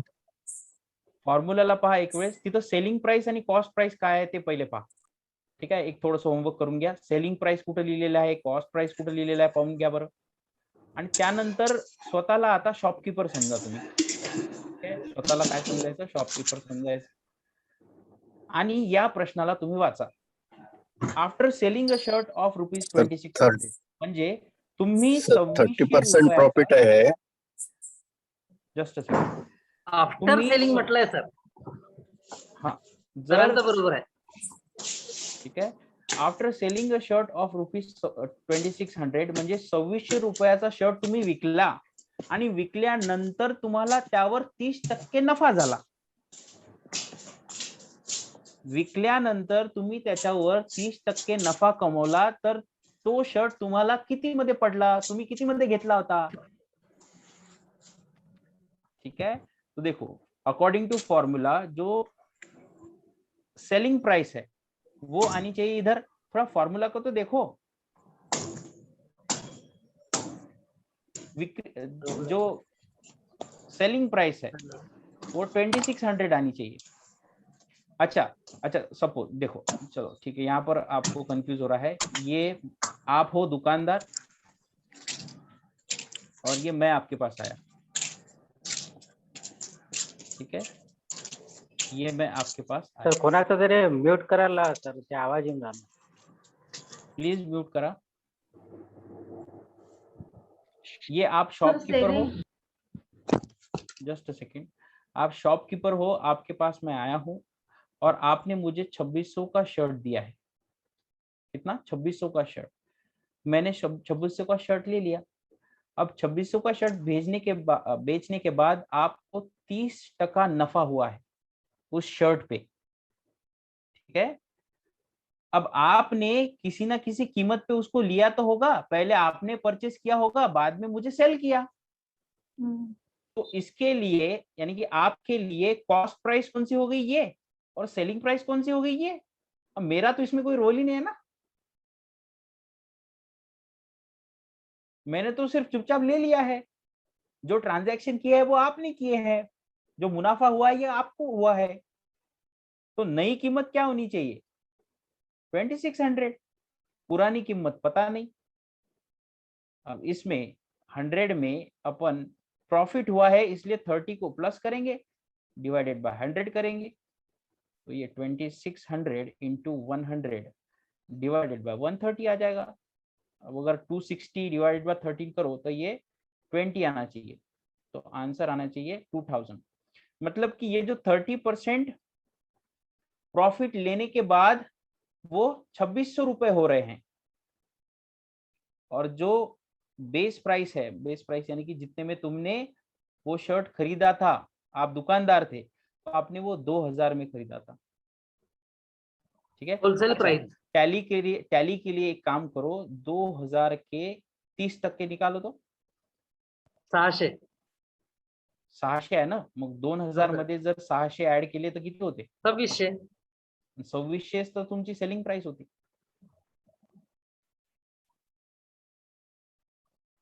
समझ में आया? सर ऍक्च्युअल म्हणजे होलसेल प्राइस जे 30% मार्जिन आहे ती त्या याला मिळाली शॉपकीपरला, आणि होलसेल जी प्राइस आहे ते 2000 ही बरोबर आहे सर तुमची. बरोबर एकदम तेच ना. होलसेल म्हणजे त्यांना खरीदलं किती मध्ये? हा. 2000 मध्ये. 2000. मग त्यांना त्याच्यावर 30% मिळवले. 30%. बरोबर आहे सर.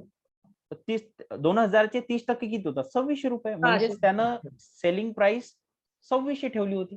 हा बरोबर आहे सर. मग तिथे हे दिलं आहे, त्याला काय म्हणतो आपण, त्याला प्रॉफिट झाला म्हणून तुम्ही 100 प्लस 30 केले सर. जर त्याला लॉस झालं असते तर मग 100 मायनस 30 केले असते का सर? डेफिनेटली. डेफिनेटली कन्सेप्ट तोच आहे ना. जर इन्क्रीज झालं तर प्लस करा, जर डिक्रीज झालं तर मायनस करा. कन्सेप्ट तोच आहे ना. तिथं मी लिहिलेलं आहे फॉर्म्युला मध्ये इन्क्रीज और डिक्रीज. राइट, इन्क्रीज और डिक्रीज. चला आपण फास्ट मध्ये पाहू वरचा प्रश्न. त्यांनी म्हटलेला आहे की a man purchased a pain of ₹75. अब ये थोड़ा इसका पैटर्न चेंज हो गया. a man purchased a pen of ₹75 and sold at 105. मतलब कि ये हो गई कॉस्ट प्राइस और ये हो गई सेलिंग प्राइस, और आपको पूछा है then what percent profit did he get. Definitely देखते से समझ में आ रहा है कि 75 की चीज अगर 105 को बेच रहा है वो, तो डेफिनेटली उसको प्रॉफिट हुआ है। तो परसेंटेज प्रॉफिट याद रखना, percentage profit is equal to selling price. मैं यहां पर पहले फॉर्मूला लिख देता हूं, परसेंटेज प्रॉफिट और परसेंटेज लॉस, ये डिफरेंस बिटवीन प्राइसेस, दोन किमतीमधील फरक, डिवाइडेड अपॉन कॉस्ट प्राइस, खरेदी किंमत, ठीक है, इनटू 100, ये है कॉमन फॉर्मूला। ठीक है, अब आपको देखो पूछा गया है कि परसेंटेज प्रॉफिट क्या है। ऊपर के क्वेश्चन में परसेंटेज प्रॉफिट, कितना परसेंट प्रॉफिट कमाया उसने 75 की चीज 105 को बेचकर। तो डेफिनेटली आप 105 माइनस 75 करोगे यहाँ पर, डिवाइडेड बाय उसने चीज ली थी 75 रुपए में, multiplied by 100। 105 minus 75, it should be 30, 30 divided by 75 into 100। ये 3 गुना होता है, ये 4 गुना होता है, ये 10 गुना होता है, और ये 40 आंसर आना चाहिए इसका। 40% प्रॉफिट हुआ है उसको। अगर टैली करना है तो 105 का 40% निकालो, क्या 75 आता है वो? बरोबर है सर। डेफिनेटली आना चाहिए। तो इस फॉर्मूला को आपको याद करना है, परसेंटेज प्रॉफिट और परसेंटेज लॉस। यहाँ पे कई प्लस माइनस करने की जरूरत नहीं है, आपको याद रखना है कि डिफरेंस निकालना है दोनों प्राइस में, डिवाइडेड बाय कॉस्ट प्राइस करना है, कॉस्ट प्राइस जितने में ली थी। ठीक है, चलिए ठीक है, आपकी पहली सैलरी आ गई, आप प्रोफेसर बन गए और आपने डिसाइड किया कि अभी कार खरीदना है मेरे को, और वो भी 60,000 वाली। मतलब कि पहले वाला पेज दिखाओ थोड़ा सा। मतलब कि जो नई कार है वो definitely second hand Maruti indica होगी अगर 60,000 को कार मिल रही है। सही बात है। ठीक है, देन 60,000 को आपने उसको परचेस किया और उसको बेचा आपने 45,000 को, मतलब कि सेकंड हैंड मारुति इंडिका लेके भी पछता गए तुम। 60,000 की चीज तुम्हें 45,000 को बेचनी पड़ी। एका माणसाने 60,000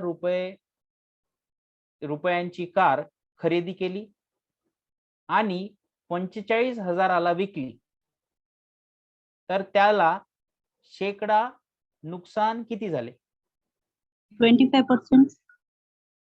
ठीक है, तो आपको क्या करना है इसमें, वही अपना formula, percentage profit percentage loss. यहाँ पर लॉस पूछा गया है, प्रॉफिट और लॉस बताया गया ना। अब ये प्रॉफिट है या लॉस है, ये तो कॉमन सेंस है। 60,000 की चीज अगर 45,000 में बेच रहे हो तो परसेंटेज लॉस है, ये तो क्लियर हो गया। तो इसमें से डिफरेंस निकालना पड़ेगा, 60,000 माइनस 45,000 डिवाइडेड बाय 60,000 ली कितने में थी तुमने? 60,000 में, डिवाइडेड मल्टीप्लाइड बाय 100। तो अब 60,000 यानी कि ये 15,000 आना चाहिए ऊपर, और नीचे ये 60,000 आना चाहिए, और ये सारे जीरो, ये 3 जीरो कट हो जाएंगे। ठीक है, मतलब कि यहाँ पर 60 रह जाएगा और यहाँ पर 15 रह जाएगा, मल्टीप्लाइड बाय 100, और ये भी जीरो चला जाएगा। तो 15 डिवाइडेड बाय 6 मल्टीप्लाइड बाय 10। तो इसको अगर देखा जाए, 3 दूनी 6, 3 पाची 15, 2 पंच 10, 5 5 25, 25% लॉस हुआ है उसको। क्या हुआ है? 25% लॉस हुआ है। आया समझ में? फॉर्मूला को देखो, फॉर्मूला से ये चीजें बहुत आसान हो जाएगी।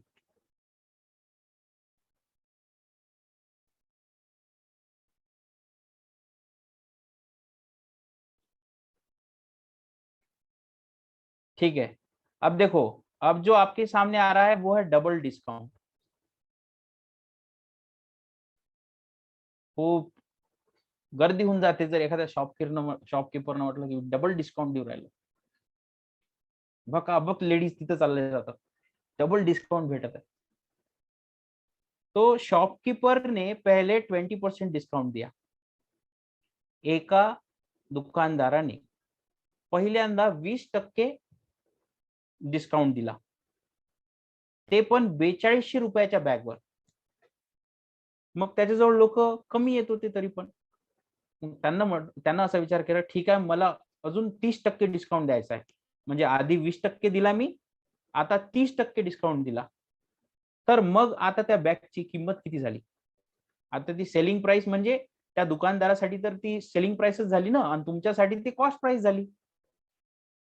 ज्या किमतीला तो विकत आहे ते सेलिंग प्राइस झाली, ज्या किमतीला तुम्ही घेत आहे ती कॉस्ट प्राइस झाली। तो डबल डिस्काउंट, तो डबल डिस्काउंट के लिए कुछ भी नहीं करना है, वो पीछे वाला जो फॉर्मूला है ना, new price is equal to old price into 100/100 into 100/100।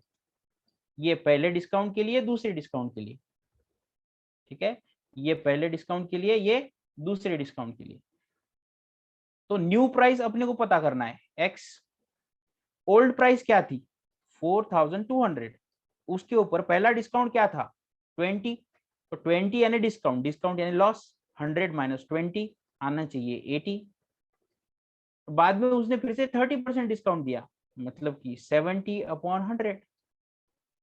इसको सॉल्व करो, इसको अगर सॉल्व करोगे 0 0 कट हो जाएगा, 0 0 कट हो जाएगा, और ये 0 ये 0। शपथ घेतली ऑफ करो माइक्रोफोन, माइक्रोफोन ऑफ करो।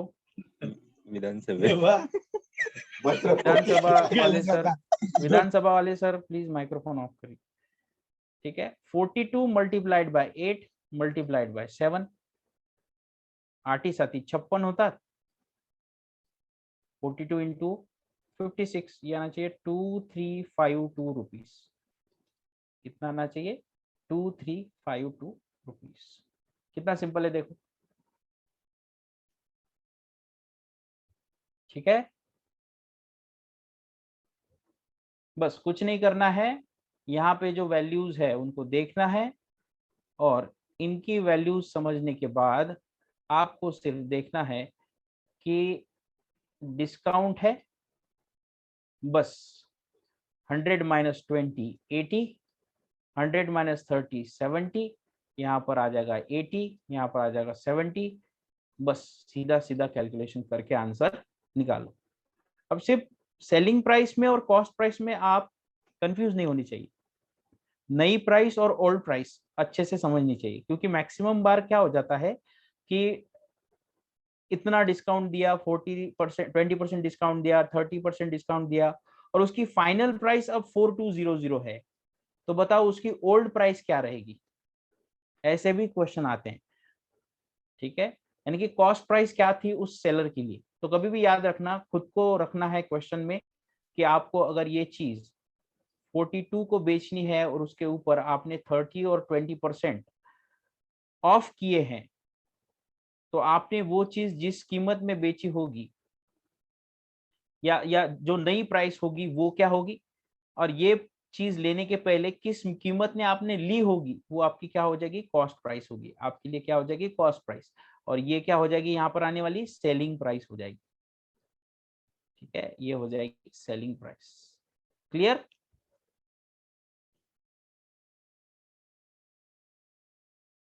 चलिए आज के लेक्चर इतना ही। आई होप आज का लेक्चर आपको समझ में आया होगा।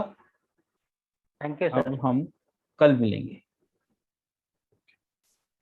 Very nice lecture sir, very nice, बहुत बढ़िया सर।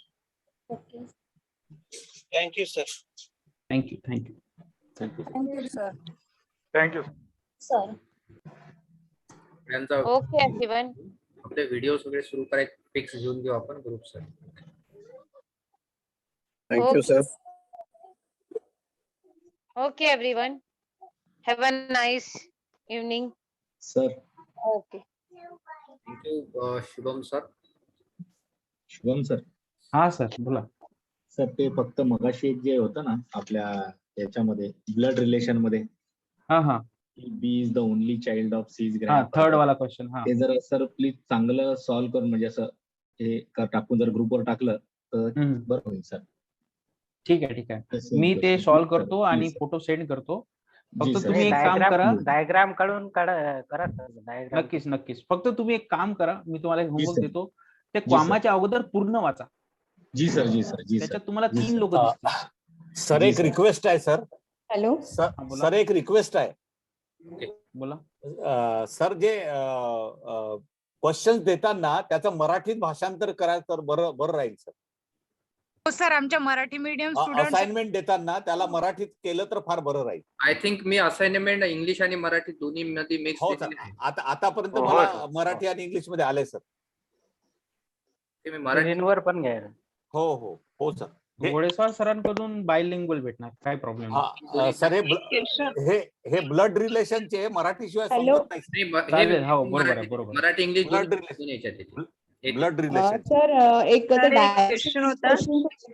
ऍक्च्युली मी जे तुम्हाला शिकवलेलं आहे ना, ते ऍक्च्युली त्यात आहे ना, मी असं एकदम इझी लेवल, पहिली लेवल जी आहे ना एकदम इझी लेवल घेतलेली आहे. मग त्याच्यानंतर एकदम मॉडरेट लेवल घेतलेली आहे. मग त्याच्यानंतर डायरेक्ट हाय लेवल घेतली आहे. तुम्ही क्वेश्चनचा थोडा पॅटर्न पहा, म्हणजे जेणेकरून तुम्हाला तिन्ही लेवल मध्ये जर क्वेश्चन आले तर ते जमले पाहिजे. Okay sir. ठीक आहे सर एक क्वेश्चन होता जो आपण बघितला, man purchase a pen for 75 and sold at 105. तर त्यामध्ये त्यांनी what is the profit did he get, त्यामध्ये तुम्ही एक फॉर्म्युला सांगितला, पर्सेंट ऑफ प्रॉफिट और loss equals to difference between price to prices upon cost price into 100. Sir मग loss साठी पण हाच फॉर्म्युला अप्लाय होईल? सेम. कारण की प्रॉफिट हो च्या लॉस हो, तुम्हाला दोन प्राइस मधला डिफरन्स तर घ्यावाच लागेल ना त्याला दोन्हीला कॅल्क्युलेट करण्यासाठी. अच्छा, आणि कॉस्ट प्राइस जेवढ्यात तुम्ही घेतलं कॉस्ट प्राइसच होईल. कधी पण प्रॉफिट आणि लॉस हे तुम्ही ज्या किमतीला ते खरीदलं आहे त्याच्यावरच होईल ना. म्हणजे समजा तुम्ही 75 रुपयाला पेन घेतला तर ती तुम्हाला 75 रुपयात पडलं आणि तुम्ही ते 105 रुपयाला विकलं, तर मग तुम्हाला प्रॉफिट झाला की लॉस झाला हे कम्पेअर करण्यासाठी तुम्ही पहिले किती मध्ये घेतलं होतं त्याच्यासोबतच होईल. डिफरन्सच काढावा लागेल. ठीक आहे, कम्पॅरिझन जेवढ्यात तुम्ही घेतलं त्याच्यासोबत होईल. ठीक आहे सर, थँक्यू. ठीक, धन्यवाद सर. शुभम सर, जे असाइनमेंट आपण फर्स्ट आणि सेकंड काही क्वेश्चन मी बनवले होते, ते क्वेश्चन आपण एका सेशनला यांचं एका तासामध्ये ते पूर्ण क्वेश्चन त्यांचं विथ एक्सप्लेनेशन आपण एक सेशन घेणार. ठीक आहे सर, मी ते क्वेश्चन तुम्हाला सेंड करतोय. चालेल. मला तुमच्या याच्यातले नाही मिळाले, पण ते सेम पॅटर्न क्वेश्चन सेंड केले होते ऑलरेडी. ठीक आहे, ते थोडं त्यांना हे करून द्यायचं. आणि आजचे बेस ते तुम्ही जे पाठवले त्यावर मी मराठी आणि इंग्लिश सगळे पार्टिसिपेंटला पाठवून देऊ. याचे सुद्धा आपण एक विथ एक्सप्लेनेशन एक सेशन त्यामध्ये घेऊ आफ्टर वर्कशॉप. चालेल.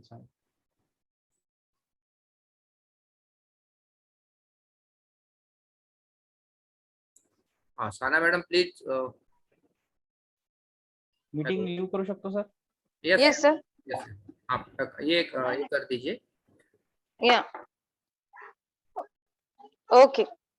Okay everyone, tomorrow we are going to be send you the assignment. हम आपको assignment send करेंगे, तो let you please send a assignment as on the time and we are going to be wait your assignment reply. So please आप अपना assignment time पे submit करें ताकि हम उसके ऊपर आपको जो भी क्लैरिफिकेशन है वो इजीली अंडरस्टूड और बता पाए. Okay, thank you very much. Thank you ma'am. Okay.